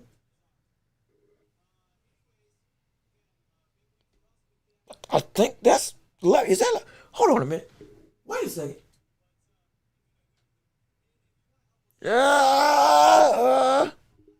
Okay, there we go. There we go. Just had to some minor adjustments, but even still, back to the conversation at hand. Tank's dealing with it's a shark's nest. Shark infested waters everywhere. And just like we said with Boots, your immediate vicinity is top 5. Anything lower than Isak Cruz level, Lamont Roach level, Shakur Stevenson level, Teofimo Lopez level, Keyshawn Davis level, Sabril Matias level, Dalton Smith level, we're going to say you're avoiding competition. A lot of people are. Because that's where we see you as. And that's where we have yet to see you get back, or yet to see you fight against, on the basis of consistency that we want to see. You have names, yes. We want people that are great they're at the peak of their powers when you fight them, not after. Oh, they retooled, they regrouped after you fought, which again is impressive. Doesn't take away from what you've done. You've done work, fine. But this is why we talk about with Roy Jones Jr. when he talked about with the quote with Floyd Mayweather. When they were at their best and you were at your best, you did not step in the ring with them. That's where our problem lies. That's where my problem lies with Tank. Because the elites that he should have belonged in the ring with, he did not step in the ring with. And it wasn't because they were running away. He could have made the fights. That's my problem. That's been my problem. That's what I hope we get fixed at 140. But again, only time will tell. And if it does tell right, we better have ourselves an insane potential year. Potentially. We could have an insane year potentially. And if so, I am all for it. No question about it. But we still got more show that we can cover. It's still the championship rounds. If you did not know, on this episode, we do everything by your book. Your thoughts, conversation, opinions, debates, arguments, all of the like. You all control the conversation. You all control everything involving the world of the flow, of our show. And you make it so we drive the truck where you want to lead it to. And also I was going to go back to a conversation that Fredo had because he had put this in the chat as well. They wanted to discuss 160, 168. It's wide open. More 168 than 160. Because everybody at 160 is now at 168. When it comes to Canelo, when it comes to Carlos Adames, Hamzat Shiraz, Christian Mbili, Lester Martinez, Janibek, as you bring up, if he comes back from his drug ban hiatus, he can go up to 168. I would imagine that he would. Jamal Charlo fighting against Resendez at 168. Caleb Plant is still there at 168. Old guard, new names. There's a lot of people that are at this division now that have everybody saying, well, there's some interesting fodder going on. There's some interesting dilemma. Now again, the most likely everybody still thinks Canelo is going to dominate. It's still Canelo's division to lose at this point in time. But the pool of competition is so much steeper. We even have Carlos Adames calling out stinking Edgar Berlanga, saying, hey, look, you still at super middleweight, so I can show you how it's done. And since he's saying, hey, when I first fight up here, I can go and take you on. We can make something shake if we need to. We can get stuff rolling. We can get stuff moving. We can go and make this division hot from the jump immediately on the road to undisputed, as everybody's trying to find a seat at the throne. Everybody currently right now is looking for a seat at the table. It is Terrence Crawford, and this is what Terrence Crawford did with his win against the likes of Canelo Alvarez. He reset the bar of what this division can be. He reset it. Because there was, at one point in time, outside of Dave Benavidez, there was no real luster in the super middleweight division because we were seeing to be honest, a bunch of nothing. More so because Canelo had beaten everybody else under the sun. And the only guy that we wanted to see, which was Berlanga, not Berlanga. Good Lord. Oh, gosh. Oh, wait a minute. Hold on. Oh, whoa. Not Berlanga. Not Berlanga. We did not want to see Berlanga. Benavidez is who I was trying to say. Oh, gosh. Benavidez. Outside of Benavidez, everybody else was kind of just, well, who's just going to add to Canelo's resume? Not necessarily who was going to test Canelo in a harsh reality. So, when we're looking at this now, that whole conversation of what's going to happen, who's competitive or who ain't, where in the world is the fire going to come from in this division? Well, it's coming from everywhere, all at once. Multiple different sects of fighters, multiple different sects of stinking groups at this point. You got tall fighters, you got power fighters, you got speedsters, you got slicksters, you got Terrence Crawford clones, as some people want to call it, like Lester Martinez. I say that jokingly. I say that as a joke. Please don't kill me. Please don't kill me. I say that as a joke. Strictly because Boback trained Crawford and Lester Martinez. And it's like, hey, we got the blueprint. We're going to do the same thing again if we fight against you. Just as a joke. Crawford clone. Just a joke, please. I know he's not better. I know he's nowhere close to Terrence Crawford. I did just try to be funny. Oh, shoot. I'm just trying to be funny. But in all seriousness,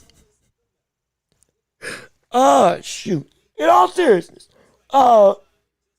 there's some fire there. And we love it. There's worth at the division again. It's not just pride. There's interest. There's intrigue. There is investment that the fans can have. It is wide open. Well, again, 168 is wide open. We got comeback story. We can see Charlo all of a sudden come through and be a whole new man and show up and say, yeah, I'm that dog at 168 and I'm still who y'all think I am. Shock us all. Canelo getting back down distributed. Oh my gosh, the king gets the throne one more time. Shivas at 6'5" gets the opportunity that Benavidez never got, or 6'3", gets the opportunity Benavidez never got, and becomes champ at 168. And now he is the man. He is the literal other towering inferno, we can call him that the division's got to beat. Carlos Adames can come out the woodworks and beat everybody, or get you, I'm one of the two best up here. I should have beaten Shivas before. I go beat him again. I go beat Berlanga. I go beat Charlo. I go and beat Billy or Martinez, hypothetically. Next thing you know, it's me and Canelo for the titles. My gosh. Big deal. Huge deal. Massive deal. It's a deal that's worthwhile. It's a deal that he is pretty good, if I do this all myself. From the standpoint of accessibility, wanted fervor for the division. So, I think it's pretty good. So I'm excited. I really am excited for 160. Let me see. Berlanga is hot trash. He's a Zulu fighter. Trash on trash. And like Berlanga is, he's a frustrating sentiment. He got all the respect in the world for going 12 with Canelo. He had a better fight than anybody thought he was going to have with Canelo. He showed us things about Berlanga that I don't even think Berlanga knew about himself against Canelo. And then just got the work put in on him by Chivas. And before that, going into the fight with Canelo, we were adamant. I was adamant in saying he did not deserve that shot at the Canelo sweepstakes when he was in the running for it. There's no way in the world he should have gotten that shot. None whatsoever. There is no land on this earth that fight should have happened before Benavidez versus Canelo.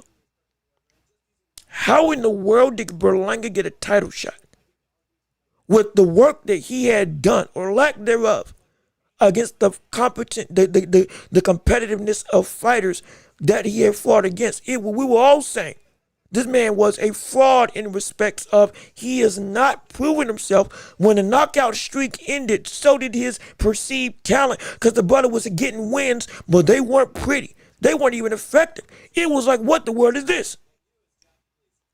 It was horrible. Rightfully so, it was horrible. So it's like, man, I don't know how that happened. And I'm mad at it. I'm mad at that. I really am. Let me see. Canelo had options. He did have options. He has options, and he had options. Both are true. And like I'm serious. I said it then, and I'm saying now. Berlanga should not have gotten that shot. I don't care who it was. It could have been Iglesias. Ole's Iglesias. Ole should have gotten that shot. Beat him out of the door to Canelo. I would have been fine with that. I would have been fine with it. But my gosh, it still irks me to the core that he got a shot. Irks me to the core that he got a shot. Oh, wait, hold on, wait a minute, hold on, wait a minute, everybody be quiet. Wait a second, we might have some breaking news. Hold on, we might have some breaking news. I think we got some breaking news. Hold on a minute, hold on a second. Wait a minute. Is this real? I think this is real. This is per was it Clom McGunner, boxing reporter for IFL TV. Been on, as you can see with the creators, been on ESPN and the BBC Sports. Apparently, we got some breaking news from him that Boots versus Jerron Ennis. We got a day and a time. Oh my gosh, it's here. It's actually here. Oh, wait a minute. Boots versus Jerron Boots Ennis versus Xander Zayas. Barclays Center, June 27th. Put some respect on Boots and Zayas' names. Big fight. If this is real, and mind you, this is an actual credible source who's been in reporting journalism, active, like it's been featured. I've seen it before. So, and stuff she said, for the most part, has actually been legit. Fight's a done deal. All right. Thank you. Okay. We got something to look forward to.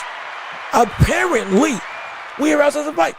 It's no longer speculation. Apparently, everything's good to go. We're just waiting on the official announcement from the zone. But yeah, if this is true, it's going down. If it's true, it's going down, and we're all here for it.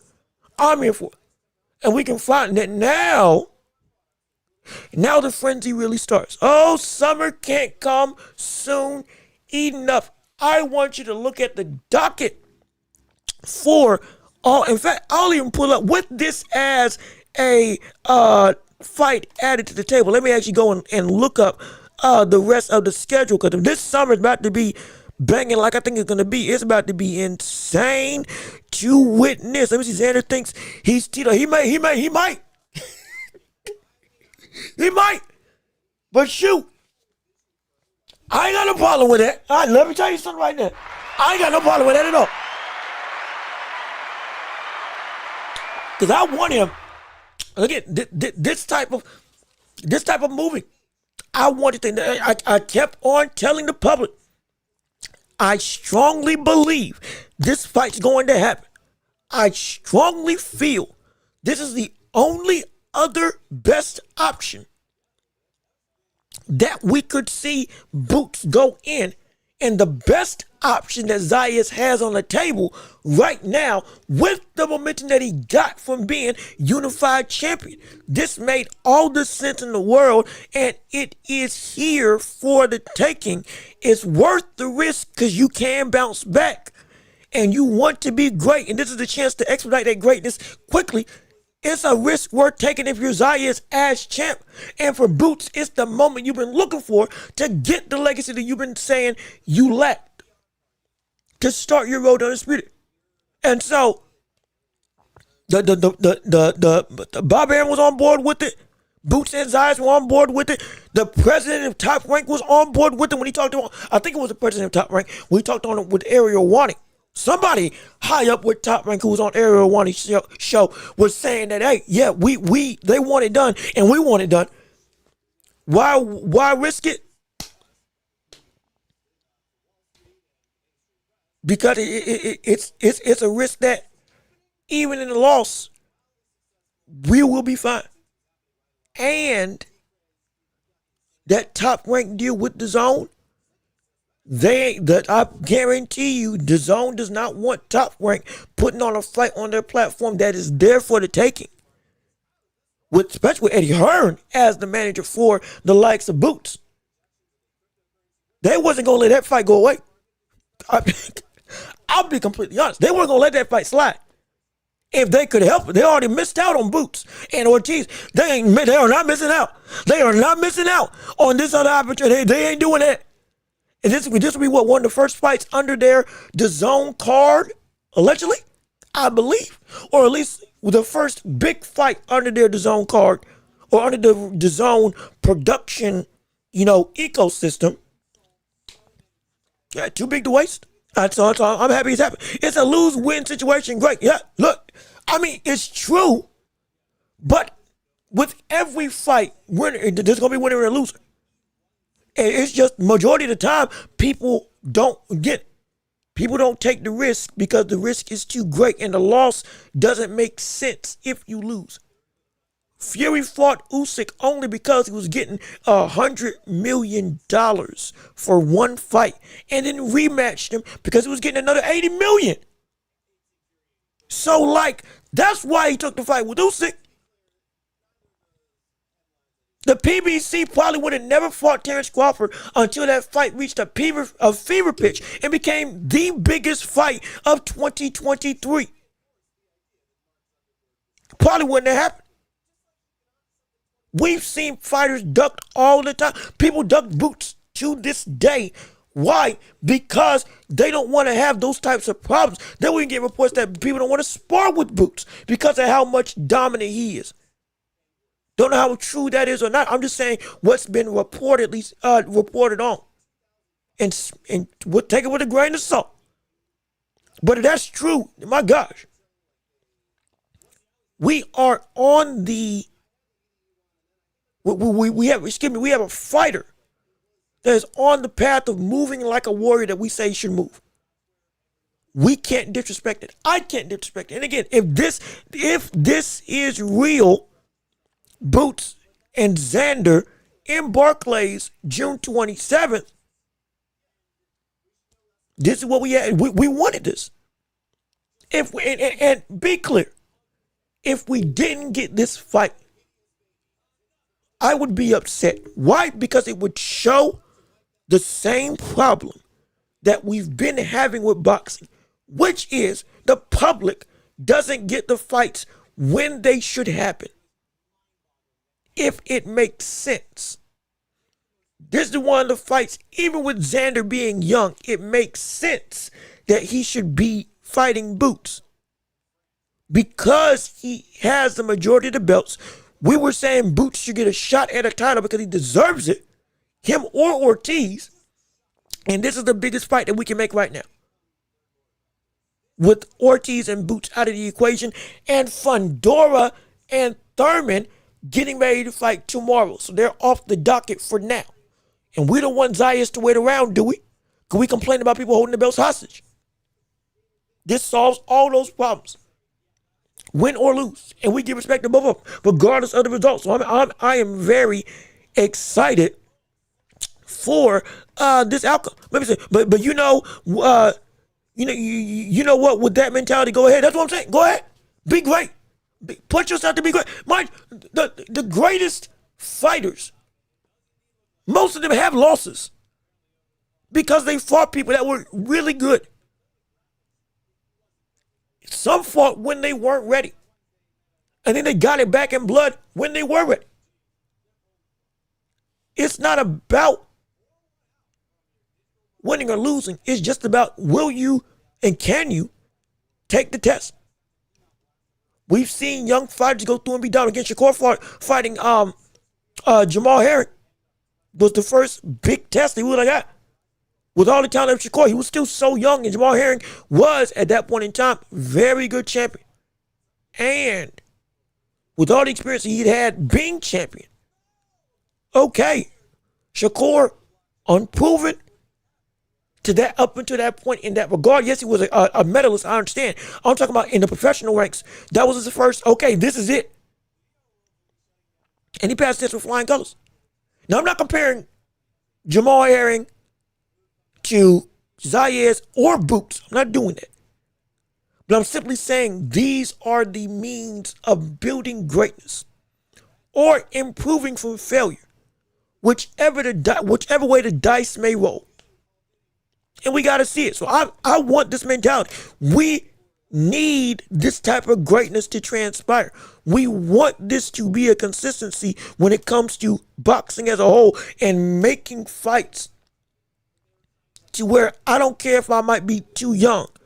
I want the smoke. I want the work. Mind you, Teofimo Lopez, he fought Lomachenko at 23 years old.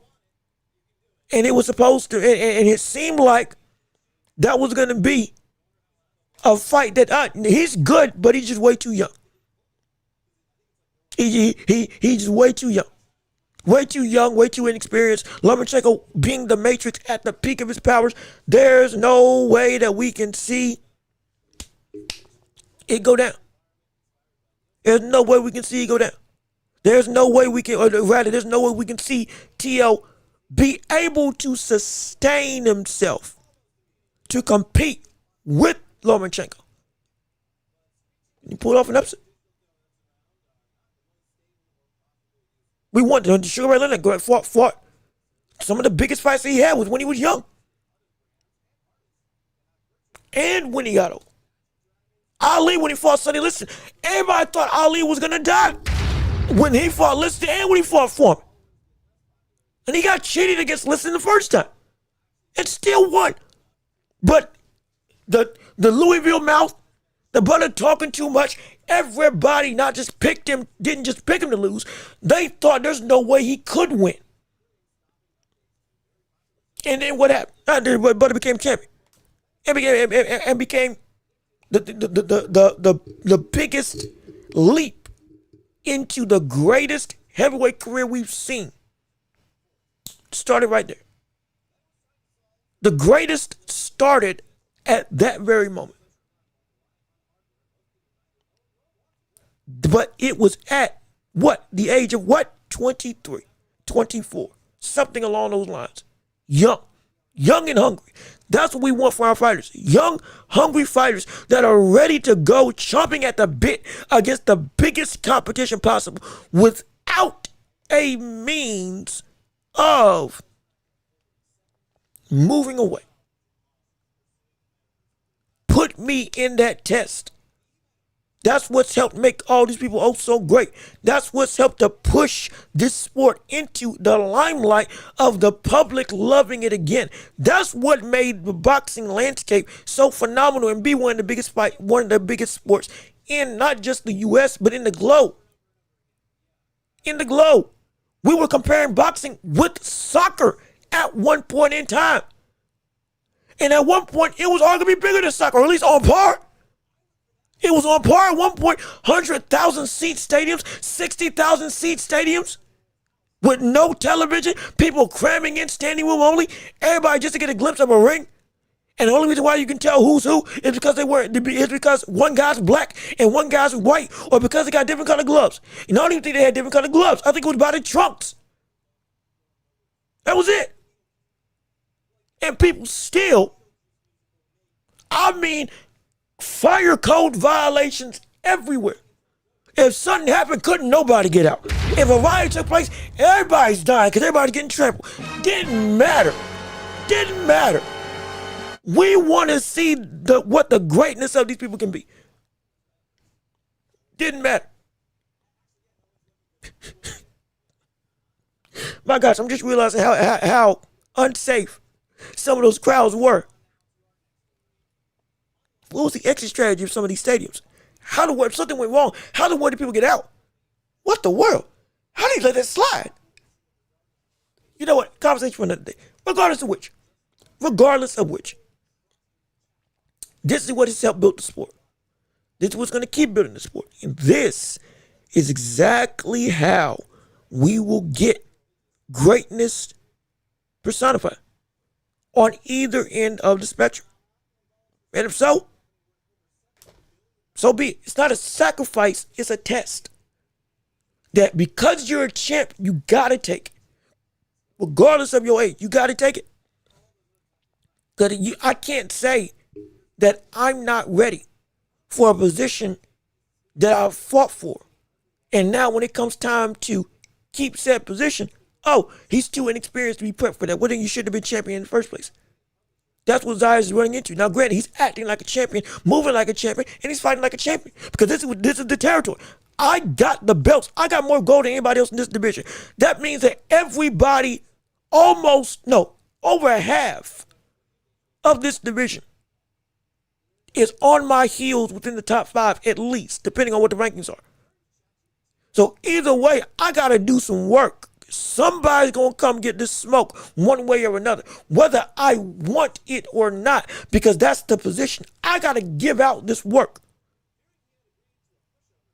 No matter how ready or not I am, because that's what this belt, this title, speaking of which, I need it. Somebody send me a championship belt so I can hold it up as a prop and put it on the wall. I would love that. But even still, I've seen people get gifts and all that stuff. Give it to me. I would love it. I would be down for it. Y'all can help build this studio together. We can make it work. We can make it happen. But again, in all seriousness, this test needs to happen. And I'm excited Zayas is taking this test. And I can't wait to see it take place. No question about it. We'll still got more stuff to cover that we can go through in this boxing world. I don't want to delve too long and drone on too much involving the world of just one topic of Boots and Zayas. But again, last thing, the fight's happening. Zayas and Boots reportedly June 27th in Barclays Stadium, New York. We excited to see it, and we can't wait to witness it. And we're excited for that fight to finally be official. Allegedly official. Hey, we're here. And I told y'all it was going to happen. I said it. I stuck by it. And I'm right again. You're doggone right. Hey, brother, I'm a bad dude. I'm a bad dude. I'm a bad man. I'm a bad man. I'm a bad man. Absolutely. But I'm not going to toot my own horn. I just appreciate y'all being along for the ride. And hey, keep on liking the stream. Keep on sharing the show. We're almost at the 2-hour mark. So like I said, we don't want to run too long, but we still want to hear your thoughts and opinions. And if you can support the channel, hey, we got Cash App, PayPal, links down below in the description. Super chat, super gifts, stickers, and the like if you can support the show. You all are the driving force behind what we do and what we are. You all help to make this show oh so great. And we can't do this without viewers like you. So please, if you can, support the channel. Helps me to pay the bills. It helps me to go through and edify this show, make it bigger, better, and stronger for your viewing and listening pleasure all across the globe. But even still, we got some news or added some tidbits involving Jamal Charlo training apparently with Errol Spence Jr., which is actually news to me. I did not know that was actually taking place. I'll go and play this right now. I don't know if it's got no sound or anything, but either way, this is them in the gym working, or at least posing, assumingly after a workout, and them getting reps together and preparing for both of their returns. Nope, yep, can't play that. Nope. Can't play that, because I'm not trying to get copyrighted. But as you can see, Charlo, hey, look, Charlo, he's starting to realize the 168 pounds. He still got some chiseling to do, but he don't look bad at 168, and he sure enough, crazy enough, ain't that too much taller than Spence. My gosh, how big is Spence? How big was Charlo if he was fighting at? Well, no, Charlo was fighting at 160, so Spence fighting at 147. He was already looking like this. That's insane. Regardless of which, those two are getting back in the ring with each other, working in the lab. Apparently, this is now the second brother that's been training with Errol Spence Jr. Previously, it was the likes of Brian Norman Jr. running road work with the likes of Errol Spence on his own road to return in the boxing sphere. So now it looks like we're getting maybe a little bit of a stable going on between the three. Hey, oh my, we might be having a little bit of a mentorship, a triangle of mentorship. All of that, crazy enough with it. I'm not gonna lie, I'm surprised. Now I'm getting the drama, but I'm surprised that Charlo, Spence are working out together when his brother kept on calling out Spence and saying a whole bunch of stuff. A little bit shocked, but again, like I said, you don't hold it against the brother of what somebody else does. You rock with who rocks with you. So I can understand. But just food for thought. Interesting to say the least, but even still, let me see. Von Greenhill, let me see what you got to say. I'm guessing Ronnie Shields will be L's new trainer. I believe that is the case. Is he also training Brian Norman? I think Ronnie Shields is on the Russian roulette of trainers. Excuse me if I get them wrong. I try to keep up with as much as I can when it comes to who's in control of who, but some people sometimes they be switching around a lot. I believe Brian Norman is training with Ronnie Shields. If that's the case, and if he's working with Errol Spence may also be working with Ronnie Shields under that regime in that comeback trail. And if that's the case, then Charlo may also be under that same umbrella, and they all could legit be in the same diaspora of coaching regime. Could be. Or it could be, hey, we just sparring.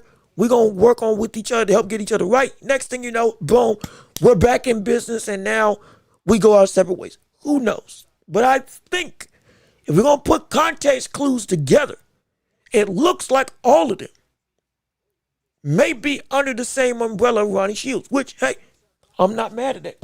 I'm not mad at that at all. As a trainer, as a coach, as a mentor, as a leader, as somebody to help reinvent some of the styles that we're seeing from Errol Spence and or Brian Norman Jr., I'm not upset at this. I'm not upset at this at all. If we see that is the case, that can work out flawless. That can. But like we said, up until further unnoticed, we won't find out up until the return, which again, I do hope that we see Tim Sue, Errol Spence get announced officially sooner rather than later. I hope that we see Charlo and Resendiz show up, show out, and we see Charlo, if he does win, look like the Charlo of old. And Brian Norman, I hope he actually gets some better technical proficiency to be able to make that power even more dangerous, because of his exposure against Devin Haney showed us there's a lot of room to grow, but he's only 24, so he's got the leeway and seemingly the discipline to make it happen, along with starting his own boxing stable. I think it's called old school boxing. It's an old timey boxing, old school boxing, I think it's old school boxing that he's starting with. But hey, if it works out great. I will be incredibly happy for it, and I can't wait to see it as we unfold. Also, we got some more. Okay. Hey, wait, now hold on. We talked about Anthony Joshua later yesterday. Like we're kind of jumping around. I'm trying to cover as much as I can in the show because we got free reign to talk about anything on this show. Ain't no structure. We can talk about anything under the sun. We still would like to talk about Inoue. We still want to talk about Inoue. I'll be clear. But still would like to talk about Inoue if we can get to it. It's in the thumbnail. I at least want to try to address it. At least want to try. But as we're building up to their fight in May. But real quick, I wanted to show you Anthony Joshua and his performance and production as he's working with Usyk more and more. And now we got some legitimate sparring footage of what he's been training with the Usyk regime on in camp together. I'll let you watch it and see what's transpiring, and then we can talk about it afterwards. Hopefully there ain't no copyrighted music. Come on, please.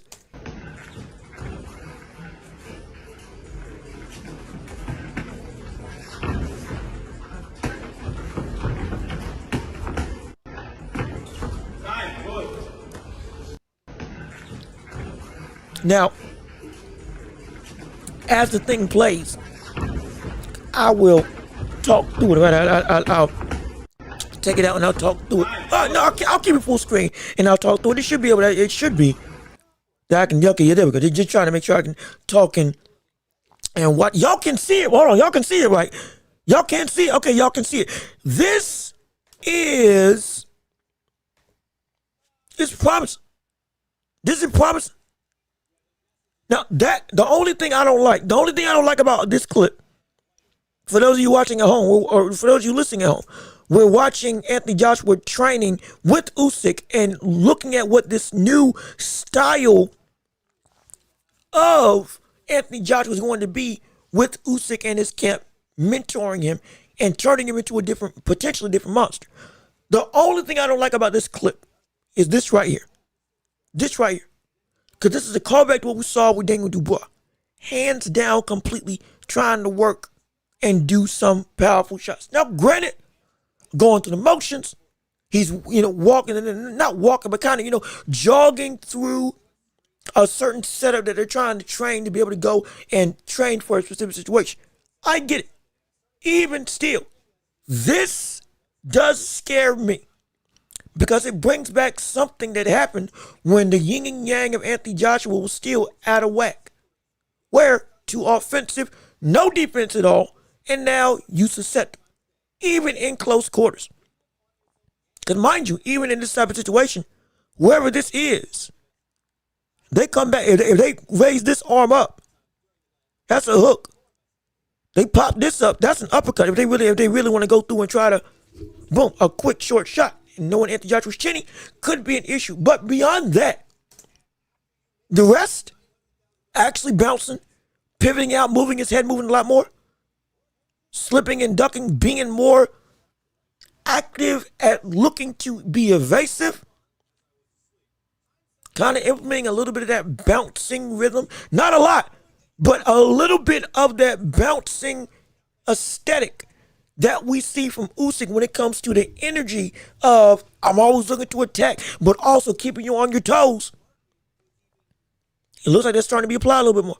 And as you can see on the way out, hands are up, keeping his stuff high, looking to actually still be destructive and still keep himself safe. The process seems to be, again, outside of that little blip of the body attack, I just didn't like this right here that's getting ready to come up. This, outside of that specific movement, it seems like that yin and yang may actually be working to blend back together. The thing that I was hoping Usyk could bring back out of Anthony Joshua, it seems like it may be working. It might be. Call it potentially just hype. Call it potentially hope. But I call it progress. Progress in a way that I was not thinking that we would see Anthony Joshua have again. This is good. This is really good. This is more than good. This is great. This has me very interested in how this regime of Anthony Joshua and Usyk is going to work out and what exactly we will be able to see between the two. And if this is all not just smoke and mirrors, we about to have an exciting time with Anthony Joshua in the heavyweight division. And that resurgence of, hey, I'm still one of the top dogs, may just be around. It may just be. Now, keep on the lookout for it. No question about it. But as we continue, one of the other things that we wanted to say in reference to, what was the thing? What was the other thing? I remember now. I'm blanking. Shoot. That's what most of the time. That's what I was thinking of. Most of the time, real quick. Most of the time, I need to talk about him one more time. Then we're gonna delve into Inoue before we end off the show. Most of the time, with him going up against Jermaine Franklin this weekend, Fabio Wally has some very interesting things to say in reference to Franklin and his chin and ability to take a shot. This is why I was hyping up Jermaine Franklin, not as a great fighter, but as a real significant stepping stone in the progression of Moses Itama. And I'll let him tell you exactly why that is the case in his own experience sparring against the likes of Jermaine Franklin. And make sure y'all can see the clip just real quick. There you go. Spent a lot of time with Jermaine Franklin. I had him as a sparring partner a number of times. And when I say I have absolutely leathered that man sometimes, hit him with the clean as a shot you could hit. And he's just looked at me, nodded his head and gone, good shot. And I've been like, Jesus, like, so he can take a punch as well. He can take a punch. So for me, my personal prediction, I think it will be not even necessarily a breakdown of punches, but the ref will get in the stop. It will just be a barrage of punches. It will work through probably second half of the fight, I think. Spent a lot of time with Jermaine Franklin. I had him as a sparring partner. So this right here, if this isn't the biggest indication of the significance of the fight, because this is Fabio Wardley saying this. We weren't just saying Anthony Joshua didn't knock Jermaine Franklin out just because he was still retooling himself, which he was. But Jermaine Franklin, to my knowledge, has never been put down before. And he's been in the ring or sparred with some of the biggest hitters on this planet on a consistent basis. If Moses Itama can knock out Jermaine Franklin, that is significant. Because that would outclass anything any of these other fighters who have fought him have done. There are certain opponents, even though they are seen as gatekeepers, or more importantly, they are seen as the next step up. The people that if you can't beat me, you don't belong up here. When those types of people, winning gets you in the door, but dominating elevates you past certain floors in the building automatically, because it's a different threshold. It's a different regime. It's a different brand of skill set that is apparent. Dillian White, when he beat him, that was significant, because that was a person who had been a contender and a champion, even on a downtrend, can give people a world of trouble, and fought Tyson Fury 4 times, and he fought Anthony Joshua and hurt him in his prime, and he put him out in less than 2 minutes. That was significant. Hard to think of anybody that does that to Dillian White on an easy basis. Early, even as an old fighter. If we see Itama go through and knock out Jermaine Franklin, which I do think it's going to happen. I do think it's going to happen. That's going to put him in my book in the conversations with Ajit Caballo. Because there's a lot of fighters out here that would beat Jermaine Franklin. There's not a lot that would stop him. There's not a lot that would stop him. If he can stop him, yeah, he belongs with Ajit. Okay, we can buy into him as that elite heavyweight regime with the Wardleys, the Usyks, the Furies, potentially the revamped Anthony Joshuas. He would be Daniel Dubois. He would be in that list now if he beats him. From a talent perspective, accolades, yeah, still got stuff to grow. Name-wise, yeah, still got stuff to move up to. But belonging in the ring, that would be the other defining stamp of his legacy currently right now. The first one was Dillian White. Okay, that showed me he legit is something different than most in the heavyweight division. The validation of his unique skill set. Absolutely. But if he does that same work to Franklin or something similar to it that puts him out, that shows a level of, okay, not only are you stamped invalid, but you belong in a fight with the best of the best.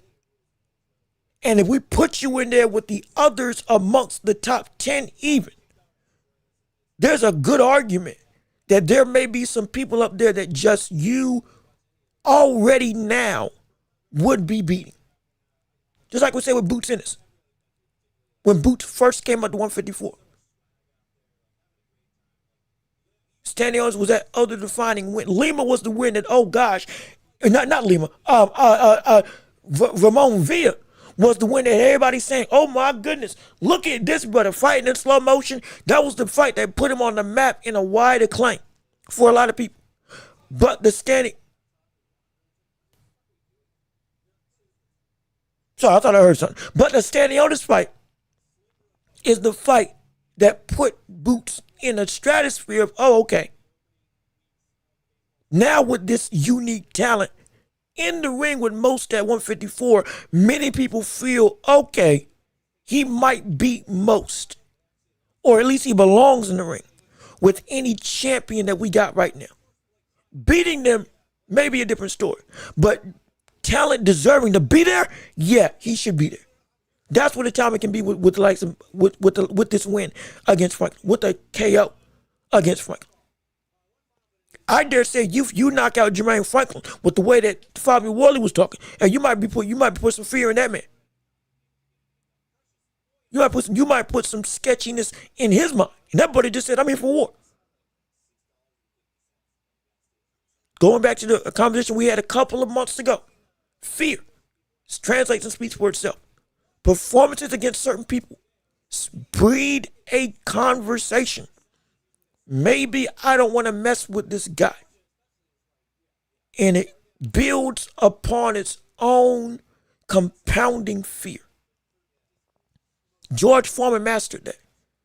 Sonny Liston mastered that. Mike Tyson mastered that.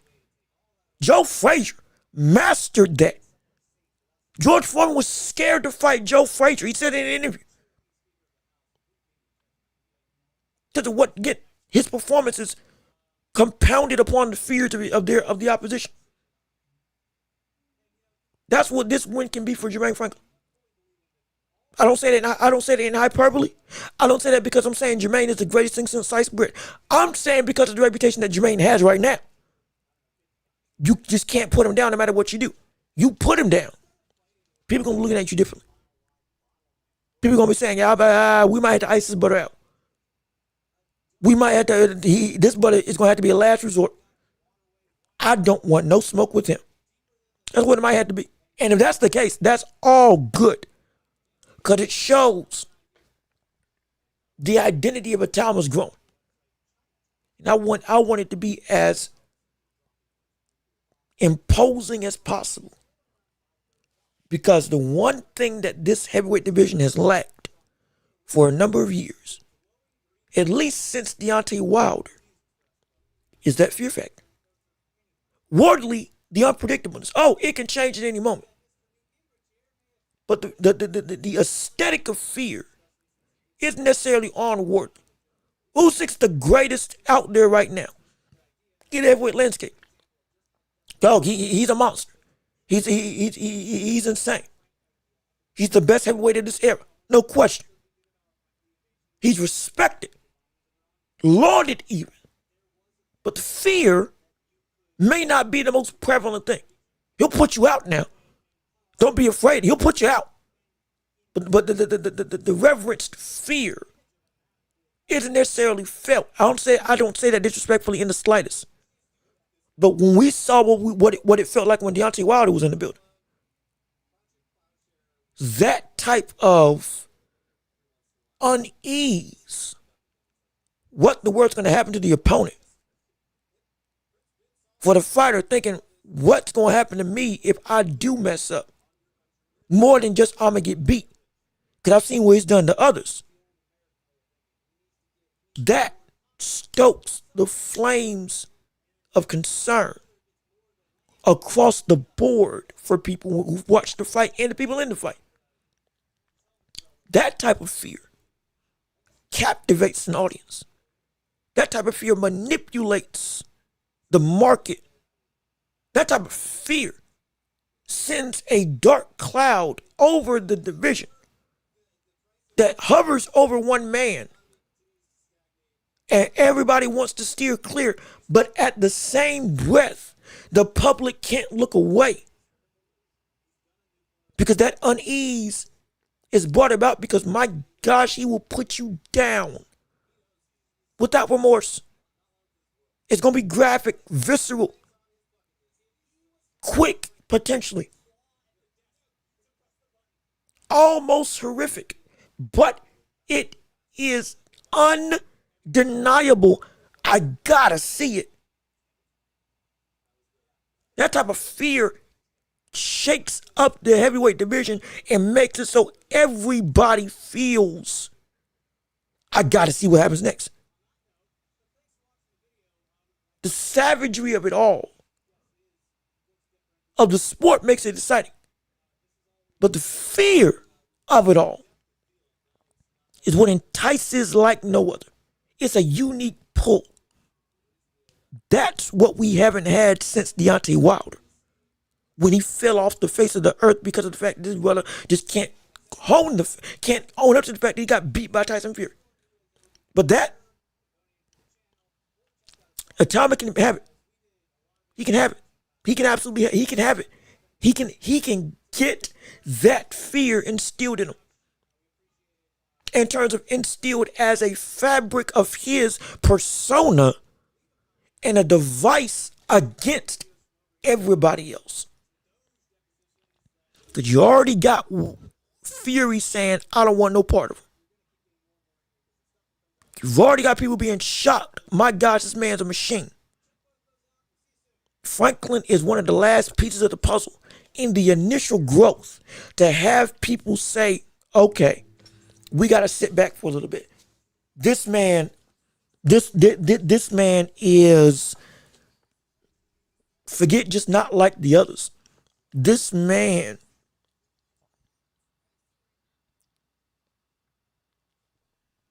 he brings more so, it's more than just destruction. Almost an inevitability that you can't break away from. Everybody who brings up his name can go and say, I don't want no part of that. I don't want none of that. Inoue has that. Tank has that. Wilder used to have that. Benavidez right now has that. He does. Nobody wants to mess with Benavidez outside of above the weight classes that he started out in. And even then, he's knocking people out now. My gosh, and he's doing it in ways that is breaking faces, breaking bones, putting people to sleep, slow and methodical, like chopping down the bits and pieces of the man in front of him. That's what he does, and he enjoys it. He enjoys it. He enjoys it.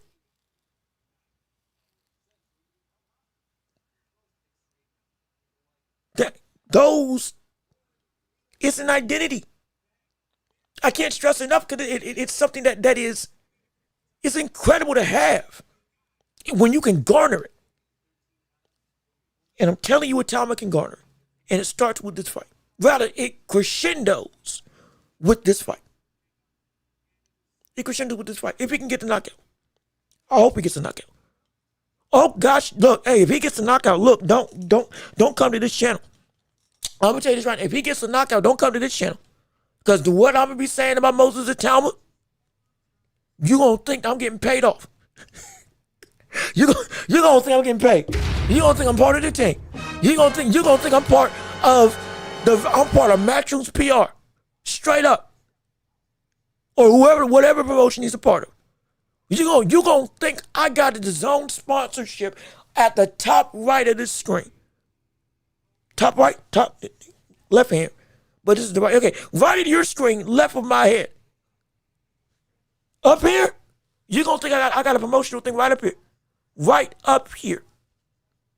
Because I'm going to be saying this man is spectacular. And he's going to be undeniable. I'm telling you. At this point in time, hey, DAZN, go on and pay me. Go ahead. Pay me some dough. I know how to hype up a fighter. And I know greatness when I see it. And I'm telling you, it's there. he gets that job done, it's going to be, boy, it's going to be something to behold. I can't wait for it. It's going to be something to behold. No question about it. But now, as we get ready to end off the show, because we don't want to go past 2 hours and 30 minutes, we did want to talk about the man I just mentioned, Naoya Inoue, as we are still gearing up for the fight between him and the likes of Junto Nakatani. I'm sorry, I just saw, is this real? Tommy Fury takes on Eddie Hall on June 13th. Beauty versus the Beast. Fury, oh gosh. Oh Lord. Eddie Hall's fighting again. Why? Against Tommy Fury? Against Tommy Fury. Oh Lord. No, what? Forget it. That's a whole nother conversation. Misfits Boxing, Eddie Hall, world's strongest man, formerly world's strongest man, going up against Tommy Fury, buddy who beat Jake Paul first as his biggest claim to fame. Now they're fighting against each other in a mismatch at heavyweight, in a mismatch between heavyweight and middleweight. Something along those lines. It's, I'm not even going to delve into it. That's a whole other conversation. Regardless of which, Inoue, the brother who I wanted to talk about, Inoue, that man going up against the likes of Junto Nakatani in May 2nd this year, which also breeds a conversation of magnificent proportions when looking at the greater landscape of the next couple of days in the boxing sphere. Not days, months, in the boxing sphere that we're getting ready to see. It is a monumental month that's going to be happening between May, June, and potentially July. We got, stuff going on left, right, and center. Not to mention, starting from tomorrow. Honestly, we're going to be completely honest, starting from tomorrow night, or more so tomorrow afternoon, it is Fundora versus Espinoza. It is Atalma versus Jermaine Franklin. Next month, we got Tyson Fury coming back versus what's his name? Makhmudov. Tyson Fury versus Makhmudov. Inoue versus Nakatani in May. Benavidez versus Zotto in May. Usyk coming back and fighting. Floyd and that's in September, but Floyd, Manny Pacquiao in September. Right now, June 27th, Boost versus Xander Zayas. It's a lot of stuff going down. Oh, and Deontay Wilder's getting ready to fight in April against Derek Chisora. So we got a lot of business going down in the world of boxing in these next couple of months. Everybody get ready because it's about to be a barn burner. Oh, not to mention Bam Rodriguez is already in the ring training for another fight for I think his championship opportunity at 122, I believe, is the first outing he's going to have against one of the title holders at this point in time. No, I'm sorry, 118, not 122, 118. I'm sorry, 118 is going for a title, I believe, in its first fight in the new division. So it's got a lot of stuff going on. But with Inoue versus Nakatani as the main antithesis of conversation, not antithesis, the main proponent of conversation right now on our show, we are in the midst of a barn burner. And I wanted to add, from the perspective of Junto Nakatani, do you, one, give him a good chance to win? And two, is there something unexpected that we can see from Junto that may be able to go and really do some damage on the likes of Naoya Inoue? Because when we look at it from the perspective, I've been of the volition that I think Inoue is the better fighter, the faster fighter. I think he's the more reactionary fighter. He's got better instincts. He's got better defense. He's got better speed. He's got better footwork. He's got better just about everything. And with the notion of Junto Nakatani, with the initial reaction for a lot of people when he went up against Hernandez in his first fight at 122, had a lot of people saying, oh my. Hey, look at this. We got some problems here. We got some problems. We got some problems here. We got some real problems. We got some potential dilemmas. We have some concerns with one of the pound for pound I think, what, number 7 or number 9 fighter in the world. So what exactly can be the thing that gets him a victory in this fight? What punch? You would think it would be the left straight, the counter left straight, the one he knocked out Jason Maloney with in one of the knockouts of the year that completely disconnected Maloney from his senses. One of the Maloney brothers, excuse me, at 118, he put him to sleep, quick and in a hurry. I mean, devastatingly. It could be the uppercuts. Because remember, when he fought against Yoshino, I believe, he was going through and swelled up his face at Kingdom Come and went completely belligerent, going insane in the most reckless offensive destruction job I've ever seen from Junto Nakatani in his career. I mean, with no regard for his own safety or the safety of the other opponent. He went insane in that fight for about, 5 straight rounds before ultimately that fight got called off, rightfully so. How did Yoshino stand up? I have no clue. Not Yoshino, Nishida. My apologies. Nishida. It was against Nishida. My apologies. I believe what's his name, Nishida, that he went and got a stoppage against. Fact check me. Look it up for yourself to make sure that's the case. But I believe that was the last knockout against Nishida, not Yoshino. That's the buddy that we saw Shakur knock out on his run at 130, who was undefeated at that point in time before ultimately running into Shakur Stevenson, who was a power puncher in Yoshino, and Shakur put him down, I think, in 3 or 4 rounds. Just about. Incredible display. It might have been 5. Either way, phenomenal. Nishida, as I believe, who Nakatani fought. But it could be the uppercut. Or it could be a punch that honestly nobody really talks about a lot with Nakatani, but a punch that is incredibly effective and destructive, and that is the hook. Not just any hook, potentially double hook. Nope, started too late. Hold on, wait a minute.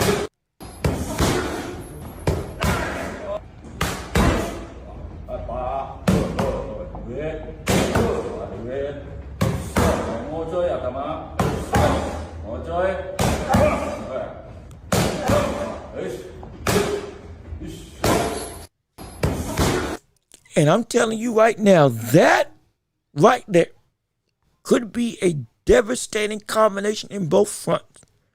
And the hook could be the punch that turns this fight around for Junto Nakatani.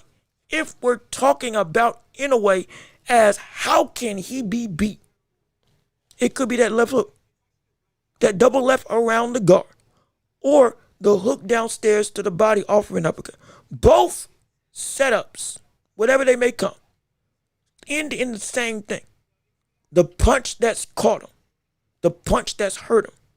In this case, it's the right hook, the right lead hook, because he's a southpaw.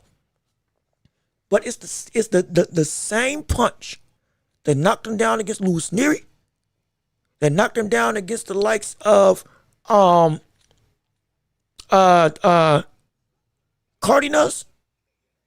I think it was the same punch that got his orbital bone broken against the likes of Nonito Donaire in their first fight against each other. Fact check me if that's the case. The same punch that even was landing on him when he faced off against Marlon Tapales in what I argue is the most ruthless war that I've seen from Nakatani from a straight up trading standpoint. It's not the best fight, be clear. But in a straight up, we're standing in front of each other and we throwing Marlon Tapales versus Inoue. Might just take the cake in that regard. And that fight, the hook. Yes, Inoue doesn't get caught with the same stuff twice if it lands in the fight. But he can get caught regardless. And that combination right here can be the very thing. Tag him up, anticipate Inoue trying to counter, follow through with the same shot, and potentially score a KO or even just a straight up knockdown. Change the complexion. Now, if he gets up, oh my. Hey, look at it. Oh my. Hey, look out now. Oh Lord. I think that's what we failed to see. This can work. It can work. But we failed to recognize also the scariest thing about Naoya Inoue is that the best thing about him isn't just the fact that he's so near perfect in his outings as a fighter, as an offensive fighter, because he is an offensive fighter. But it's the fact that if he gets knocked down, all of a sudden, he turns into a completely different animal.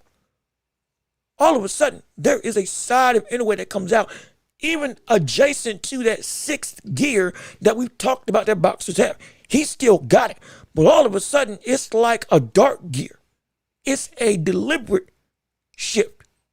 The same mechanism happens. Yeah, he still shifts it up. But it's like all of a sudden, his whole persona changes. The sharpness ticks up in a way that is insane.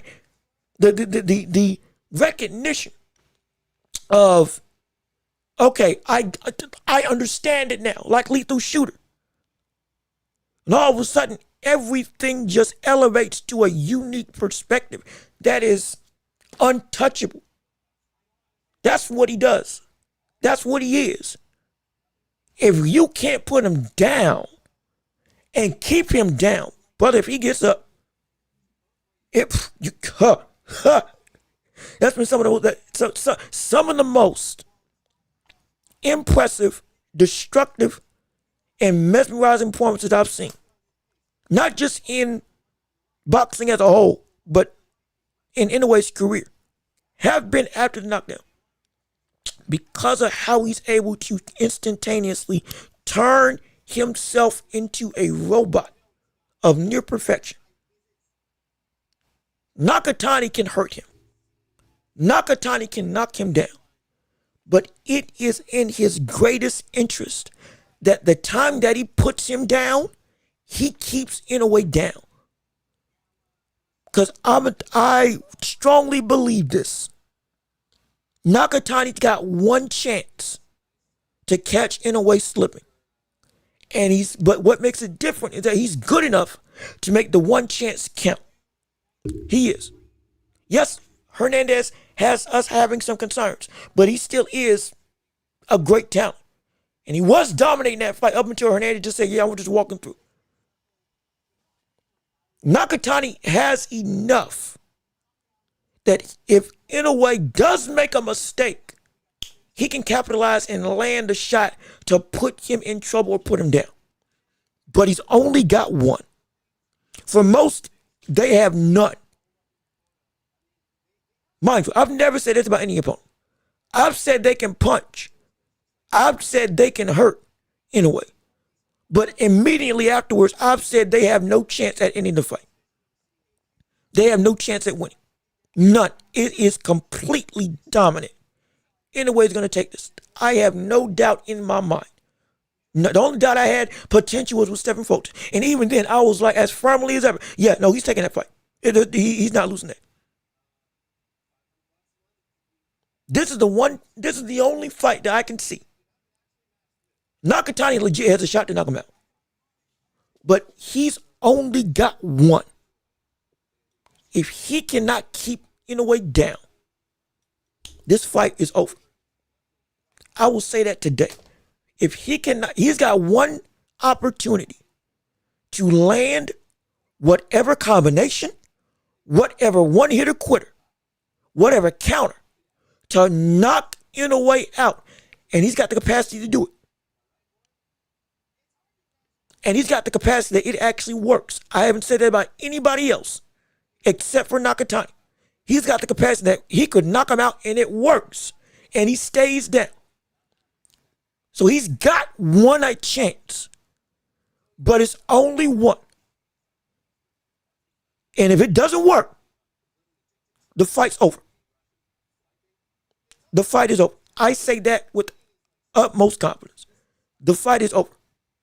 Because Inoue is going to go to his way, to go to a position Nakatani will not be able to keep up. He will not be able to keep up. If it even gets to that Inoue, that Nakatani hurts him and puts him down. If it gets there, the fight's over. If it doesn't get there, the fight still probably is going to be Inoue wins. But I can promise you, if Inoue gets knocked down by Nakatani, and Nakatani, it is not enough to keep Inoue down, the fight's going to be done. Because Inoue will come and knock him out. Inoue will knock him out. I will say that I will say that with all totality. If Inoue gets knocked down and he does not stay down, Nakatani will get knocked out. And the biggest fight in Japanese history, one of the most important fights in super bantamweight history, will end with Inoue getting his hand raised, and most likely be seen as either the second greatest or the greatest super bantamweight we've ever seen in history, beating literally every single big name and average name and small name to date, breaking records along the way while still retaining the undisputed title, being in over 20 championship fights, either as a challenger or as a contender or as champion, 20 championship fights straight, plus 20 plus. Preposterous. And that's what we're going to say if we see that outcome happen. It's going to just add to the legacy. And again, I think he's going to win. But Nakatani, I've never said this before, has one chance to win this fight. If he gets the knockdown, he's got one, and he can put him out. But if it doesn't work, this fight, I guarantee you it's over. I promise you it's over. I promise you, if I was a betting man, I would bet my house. If I was, I don't bet, but if I was, I'd be that confident he'd win. I'll be that confident because I'm telling you, that's what he does. That's what he is. That's a bad brother. Again, that's why we call him a myth. Because what shouldn't be possible, he's able to do. For most, if Nakatani gets you down, yeah, you're done. But then it's the flip. It's the flip side. It's the flip side. I strongly believe that's what's going to happen in this fight. I guarantee, like Charles Barkley, that's what's going to happen. Guarantee that's what's going to happen. But I don't want to drag on too long. We're at 2 hours and 30 minutes. Is there anything else anybody wants to say in regards to the world of boxing and beyond with our show, with our discussion? We got a couple of things that we could address, but like I said, I don't want to overstay my welcome when it comes to looking at the landscape of boxing as a whole. And the conversation at hand, like I said, keep on liking the stream, keep on sharing the show, keep on being a part of this phenomenal empire, and go ahead and join the hottest show in all of the globe right here on YouTube and every podcasting platform imaginable. But we don't want to hold you up any longer. We're going to go. I'll play one more clip of a very interesting interview with Roy Jones Jr. about Boots Ennis. And this will be the last thing this will be the actual last thing that we dive into before we go and end off this show. If nobody else has anything that they want to ask or respond with, hopefully you're enjoying the show and having a good time in the process. But let me play this clip of Roy Jones Jr. talking about the experience of Boots Ennis, or rather the ability of Boots Ennis, and why when people say that he's not fundamental, Roy Jones says that's completely opposite. Why? Because Boots is like me. This ain't me saying it. This is Roy Jones himself saying it. I'll let him speak to you and have him tell you exactly why Boots can't be broken down in his mind. Like you, breaks down the fights like you. He said that Duran relies on his athleticism too much, and he got holes in his game Xander can exploit. That was something they tried to say, about you when you were doing your thing. Roy, do you see that with Duran, or that's not the case? I don't see it with Duran. I see Duran as being a guy that's actually knows what he's doing and knows how to fight. Has talent too, but knows how to use his talent. Therefore, it's nothing to break down. And I think they'll find that out come this next fight. Does he remind you of yourself at all? A lot. How so? Well, he got so many things he can do. He know how to change things up on the spot. When you can be able to adapt and change up on the spot, that's what you don't find in most fighters nowadays. You don't find guys that this ain't working, they can go do that. If that ain't working, they can go do that. You understand me? That was the one good thing about Bud Crawford. If this don't work, he can change right hand or left hand and try another, or right hand and try another way. If this don't work, he can go back another way and try it again. So he had options. Most fighters today don't have options. They fight one way and that's it. How tough a fight you think he would have gave Crawford if he would have got that opportunity? It would have been a tough fight for him. I mean, we would find out what he's made of, but it would have been a tough fight for both of them. Because Crawford is that guy that knows how to adapt and make changes too. Ennis is a guy who can definitely make changes on the spot. And those are those are the makings of great fighters. So both of those guys in front of each other would have been a hell of a fight to see because they're both so adaptable. What's the right way to describe a fighter like you or Jaron, where it looks like maybe he's breaking the rules, but he's really being creative and dynamic? He's smart enough. He understands enough. He has a good enough foundation to do anything necessary at the time that it calls for it. So if it calls for throwing a leap and hook, he can do that. If it calls for throwing an overhand right, he can do that. If it's called for putting his hands down and setting you up to hit you, he can do that. That's what the great ones like myself were able to do. We are able to adapt on the spot, and it's because of having a great foundation. If you don't have a great foundation, you can't do that. So all this stuff about talent, no. Talent is more like Prince Nassim Hamed. He will bang you, but use his head to get away. None of that was natural. None of that was fundamentals. That's why when they met fundamental fighters, he had a bit harder time. What we do is fundamentally inclined. It's not just talent. That's Roy Jones talking about what exactly makes Boots. What makes him so special? What makes him so, unique? And why this is Roy saying this. Why he reminds Roy Jones of himself. And why it may not be, it's not overblown when we talk about, hey man, this brother is the modern day equivalent. Because he said it. And it makes sense. And it's something I've said before. But I've said it about Inoue. Mind you, I have a little bit different take. I said that Roy Jones had the foundations, just like Inoue, but he was more so athletic prowess was the leading thing. And because it was grounded by fundamentals, he was able to do what he did, which is what he just said. Inoue works and he goes, and his fundamentals are the first thing that you see about his game. And then the athleticism propels those fundamentals to be as sharp as knives to be able to do what he's able to do. But it's two sides of the same coin to where everybody can't do what they're doing. Boots is a part of that first equation. The athleticism is what shows through first, but it is built on the backs of a foundational appeal and a foundational structure of greatness in a fighter. The technique is why he's able to break the rules. Not just because, he's a unique specimen of a fighter. He understands the game deeply, holistically. And because he understands the game, he knows what looks wrong is right for this situation. What looks unorthodox or that's too risky of a chance, it is what it can and should be done. Because I can do it. That's what Boots is like. It's a perfect description. It really is. Again, he's not as great as Roy. Be clear. He ain't as great as Roy. He ain't Roy. But that's why we say he's Roy-esque. Because of the very thing that he described. And he reminds us. So it's worth it. It's worth that type of buying in. Also, Truth, what's going on with you? How you doing? Good to see you. Thank you for tuning into the show. Leave a like, honestly. Now, we are getting ready to get out of here. But like we said, this was the last point of the show.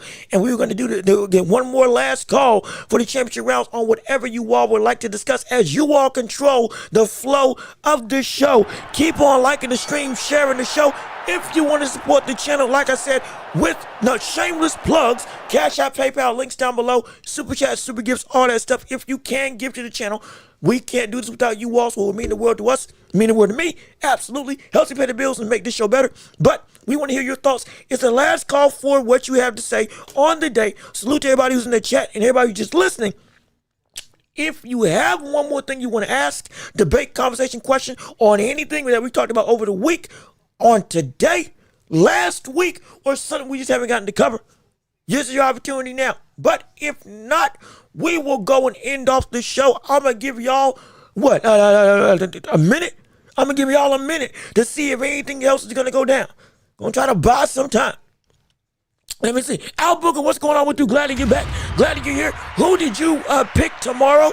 I got Fundora. I'm keeping with Fundora, knocking out Thurman, and I'm picking Moses Talma to knock out Jermaine Franklin. Yes, knock out Jermaine Franklin. I'm picking him to knock him out. I do think he can do it.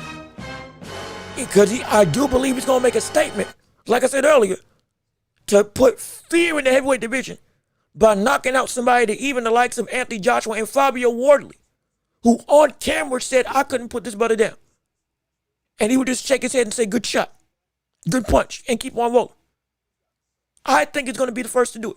And do it in a way that everybody's going to be like, oh my gosh, we should be afraid. So I got a Talma and I got Fundora, both by KO on tomorrow. If I'm right, well, call me Nostradamus. Don't even call me Nostradamus. Call me the Savant. Oh, that's a good one. Call me the Savant. Oh, yeah. I like that. I might have to, I got to find myself a nickname. Everybody else has got nicknames on their respective channels. I may need to get one for myself, even though I want my name to be in lights and have some weight and be known across the land for the right reasons. Okay? I don't want to all of a sudden be known in infamy. Lord, please. Lord, don't let that happen to me. Lord, don't let that happen to me. Please. I'm begging you. I don't want that. I want fame for the right reasons now. Good gosh, it's destructive out here in these streets for anybody that got themselves a glint of notoriety. Lord, I don't want that to be me. Good gosh, don't let that be me. I'm trying to be known for the right reasons. So please, please, look, call me that, the notorious JLW. Hey, I'm down for that. Absolutely. Just don't call me infamous. Just don't call me infamous. Just don't call me infamous. That's all I ask. Don't let me be infamous. Because if I'm infamous, brother, I'm a threat in the worst way possible. That's terrible. That is horrible. But let me keep on reading. I agree Moses is going to put hands on Franklin. I think he will as well. And it should be a debut performance. And what the world? Everybody's coming in now. Yo, Boxing Nerd, what's going on with you? How you doing? Good to see you. I'm glad that y'all are here. Y'all coming late though. I mean, my goodness, we've been here, almost 3 hours. We've been having a phenomenal show, and I'm thinking we're going to wind it down. I'm seeing, the numbers drop. I'm thinking, okay, everybody's about to go back to work. Everybody's about to clock out. So, it's a great time to end off the show. We just had a lag segment, and we're thinking, okay, we're going to be done. Everybody's marching through the door now. What's good with you? Salute to you. We're happy you're here, mind you. Because we're happy you're here. No, don't get it twisted now. We need you here. We need you. Y'all help me pay the bills. I need y'all. I need y'all here. I cannot do this without you. I'm just shocked and surprised, but I'm delighted nonetheless that y'all are around for the show. And shoot, we can extend it. Look, I'll do one more last call right now on whatever topic you want to discuss on the show today. I'll do a quick summary to give you an inkling of a refresher course of what we discussed. We talked about the Talma knocking out Jermaine Franklin and why that would be so important, because it would instill the fear factor that Deontay Wilder had and bring that back in the heavyweight division. I do believe. I talked about Fundora. No, I think I talked about a little bit with Fundora and Thurman. I think I did on this show as well. We talked about Gervonta Davis coming back. What can he do at 140? Who is the biggest threat for him at 140? Can he still be as dominant at 140? We discussed that. We discussed Naoya Inoue against Nakatani. What does Nakatani need to do to knock out Naoya Inoue? Because that's going to be the best way for him to win. And why? Again, it's the double left hook, in my opinion, which is what he was doing in training. And he has one opportunity to do it. But he's only got one shot to do it. And if he doesn't knock out Junto Nakatani with whatever combination of one-hitter quitter, the fight will be over, because I can guarantee you Inoue will knock him out. He will. And there's no coming back from any opponent that I've seen that has actually put Inoue on the canvas. He has nullified everything about him. And if Nakatani can't get it done on the initial shot, and Inoue gets up, it's going to be over. I can guarantee you that. That's what we talked about on that fight.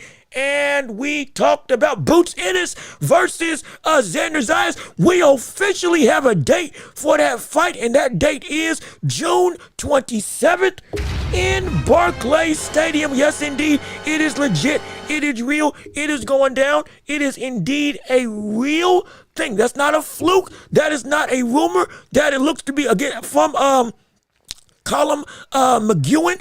It looks to be legitimate and real. I'll even post a tweet back up on the screen for you all to see. Boots Ennis, Xander Zayas from Conor McGlennon, who has been working with ESPN, BBC Sports, and has been I believe been a prominent boxing promoter and reporter. Works with the ring directly, as you can see by the background. Jerron Boots Ennis versus Xander Zayas, Barclays Center, June 27th. Put some respect on Boots and Zayas' name. Big fights. We broke that news and reacted to it right here on this show as well earlier in the happenings. So that's what we have been covering. And I believe that's the bulk of what we've been talking about for the show on today in this championship rounds edition. But on any of those topics or more, whatever you like to discuss, we got time. Mind you, last call now. We got time. But speak now, forever hold your peace. And if you don't, we're going to wrap the show up and send it home. And also, please, one like does a world of difference. If you are just tuning in, please like the stream and keep on sharing the show. It means the world to me, absolutely. But let me see, a boxing nerd, Moses and Franklin may go the distance. Fabio sparred with Franklin, hit him clean and never rocked him. AJ couldn't hurt him, and neither could Dillian White. And yeah, we played the clip. We played the clip with Fabio telling I think it was an interview with The Zone. That very story. Sparred him, hit him with clean shots. I mean, battered him. His words, not mine. And then he said, yeah, good shot. And just kept on fighting. And so it's like Jermaine Franklin got a chin on him. Shoot, the last buddy that he fought against, the big 6 foot, 6'6", buddy that looked like something out of a Rocky movie, that was landing straight rights, that got robbed of a victory against Jermaine Franklin. He couldn't knock him down. He was landing thudding shots all night long with that long left straight off of the jab.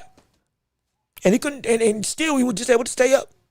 Jermaine should have lost the fight, but he still just stayed up. So if he does knock him out, and I think he will, though I can see it going the distance, I think that he's going to be able to be the one to end that show or end that streak of never touching the canvas. And if he does, the same feeling that we got from Deontay Wilder of, oh my, that dark cloud wherever he goes that people just can't look away from because they know there's something about to happen in a bad way. And the fear starts to billow up. Oh, this man's a killer amongst killers. He's a puncher amongst punchers. That can start to grow. And I think it's going to happen. I think that's what's going to happen. Let me see. Anyway, putting belt to Junto, I do believe as well. Now, I think with Junto at 122, I think he will make adjustments to accommodate for the added level of power that he's now dealing with and durability that he's now dealing with at 122. Because it's going to be, hey, look, it could be a situation where the left straight of Nakatani doesn't hurt Inoue. It could. It absolutely could, because they both went through the similar rungs of building up in weight class and divisions. But Inoue's been at 122 for longer and has faced off and has faced the power of some of the heaviest hitters right now. Cardenas, who fought at 130 before moving down to 122 and still carried that power. Louis Neary, one of the most feared punchers right now at 122. He went and got hurt by him, knocked down, and then went and put him to sleep with a shot that looked like a gun. Insane. Akhmadaliev, who was seen as the other biggest threat to Inoue. Some people were claiming was ducking Inoue. Outside of getting rocked in the last, 10 seconds, he made him miss all which way. Inoue is vulnerable. But does Nakatani's power stand up to the others in the division? That's the question. Hernandez, it didn't phase him. Granted, Hernandez has had a hard chin the entirety of his tenure at 122. So that is a strong litmus test to show yourself against. But also Hernandez got a better chin than just about the majority of the division in 122. People saying he might be on something with the way that he was just able to walk through shots. It makes no sense. He's been doing that for a hot minute. That's his style. So, like, my gosh, what a rude awakening for the division is what he got shown. And these questions should be valid. But that's the question bigger than anything else going into it. More than just boxing, because boxing ain't going to be enough to beat Inoue. You're going to have to hurt him. Can you hurt him? Can you consistently hurt him? I think that he can, but there is doubt. A lot of doubt. Understood speculation because of what we're dealing with in the framework of this division. And comparing him to the other heavy hitters wasn't a great first outing of example at 122. I still believe he can, and I still believe he has the power to, but it is a question nonetheless that he could be in some trouble. Or in terms of Nakatani. If we all find out, oh my gosh, he can't hurt Inoue. Oh no. Oh no. He can't hurt Inoue. That means Inoue can just do whatever he wants. He can just walk through him. Because at that point in time, what the work can do? Nakatani can't hurt him. And he can't outbox him, which I don't think he can outbox him. He's got to brawl. And if he brawls with Inoue and can't hurt him, oh my gosh. We're going to see another situation of Paul Butler. We're going to see another situation of who was the other cat that he just went and destroyed? Yi Jun Kim. There was another, it wasn't Paul Butler, there was another fighter outside of Paul Butler that he just went and was taunting. And put him out. It wasn't Ahmed Ali. It was somebody else, I think it was earlier in his career. But it's gonna be, it could be one of those performances where it's just boom, boom, boom, just walking through. I don't care what you throw anymore. Okay, yeah, okay, I can just do whatever now. Hands down. If you catch me, oh well, I'm gonna just trade with you. Want you, another want you, then hook, another hook, back up, make you miss, come back, boom, boom, boom, boom, boom. Big hook to the body, big hook to the body. Another big hook to the body, uppercut to the head. Now it's straight right with the same hand, going around the guard with another hook. You're walking the ropes. Next thing you know, crowd's getting busy. Everybody's in commentary's going insane. Everybody's getting all excited. You're working and you're doing. And the next thing you know, now you hear that. Catches him like he caught Stephen Fulton. Drops like a sack of potatoes. That's what can happen. That's what we can see if Inoue can't be hurt by Nakatani. That's the danger. And so there's a lot on the line for this fight, man. I'm excited. I can talk about it all day long, but boy, I can't wait. I can't wait, man. Woo! I can't wait for that fight. I'm so excited for it. But we have got to end this show, because if we don't, we're going to be on it forever. We appreciate all of you being here. We love the support that we've had for this channel and all of you being a part of this Friday edition of the Watch Report that we do every Friday, 3 days out the week, Tuesday, Thursday, and Friday afternoon. We give you all the best in boxing talk, conversation, debate, and all-around analysis, and hopefully entertainment and fun, all for your viewing and listening pleasure. But we got to wrap this show up and send it home and get on out of here. So with all of that being said, this has been another episode of The Watchable with me, your host, Jean-Luc Watch. We appreciate your time, your energy, your effort, and all the fun and excitement that you brought to our stream on today. Thank you for tuning in and listening to our humble abode of a show. We're still the hottest show on the globe. You don't want to miss what we got going on every single week that we're here. We love you. We appreciate you. Hopefully you have hopefully you have a blessed rest of the day. Thank you to everybody who tuned in and was commenting and watching the show. Y'all were wonderful. Take a bow.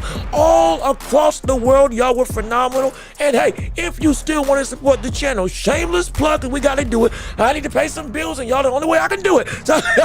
So we got Cash App, PayPal, links down below in the description, Super Chat, Super Gifts, and stickers. If you can support the show monetarily, we can't do this without viewers like you. You all are the backbone of this show, and you also the literal revenue for this show at this point in time. So we appreciate all the support, and please, if you can give, would mean the world to me. Any amount will do. We just want to help to edify this show, make it better and better, and help you to pay the bills on the side as well, so we can continue to bring you the best entertainment possible on our platform and on our show of the social media. So please leave a like on the video before you leave. Subscribe to the channel. Come join the empire if you haven't already. Go ahead and hit the notification bell so you know whenever we post right here on YouTube.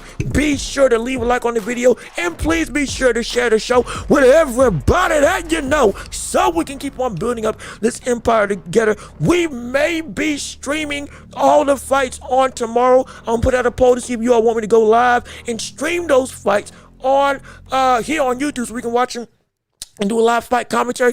I'll see what you all have to say on that. And if you show up, if y'all say yes and we show up, great. We're going to have ourselves a time like we always do every single live fight commentary. It's going to be a blast. If we can make it happen, I'm going to leave it up to you all to vote whether or not we do or don't. But with all that being said, hey, I've been Jean-Luc Welch.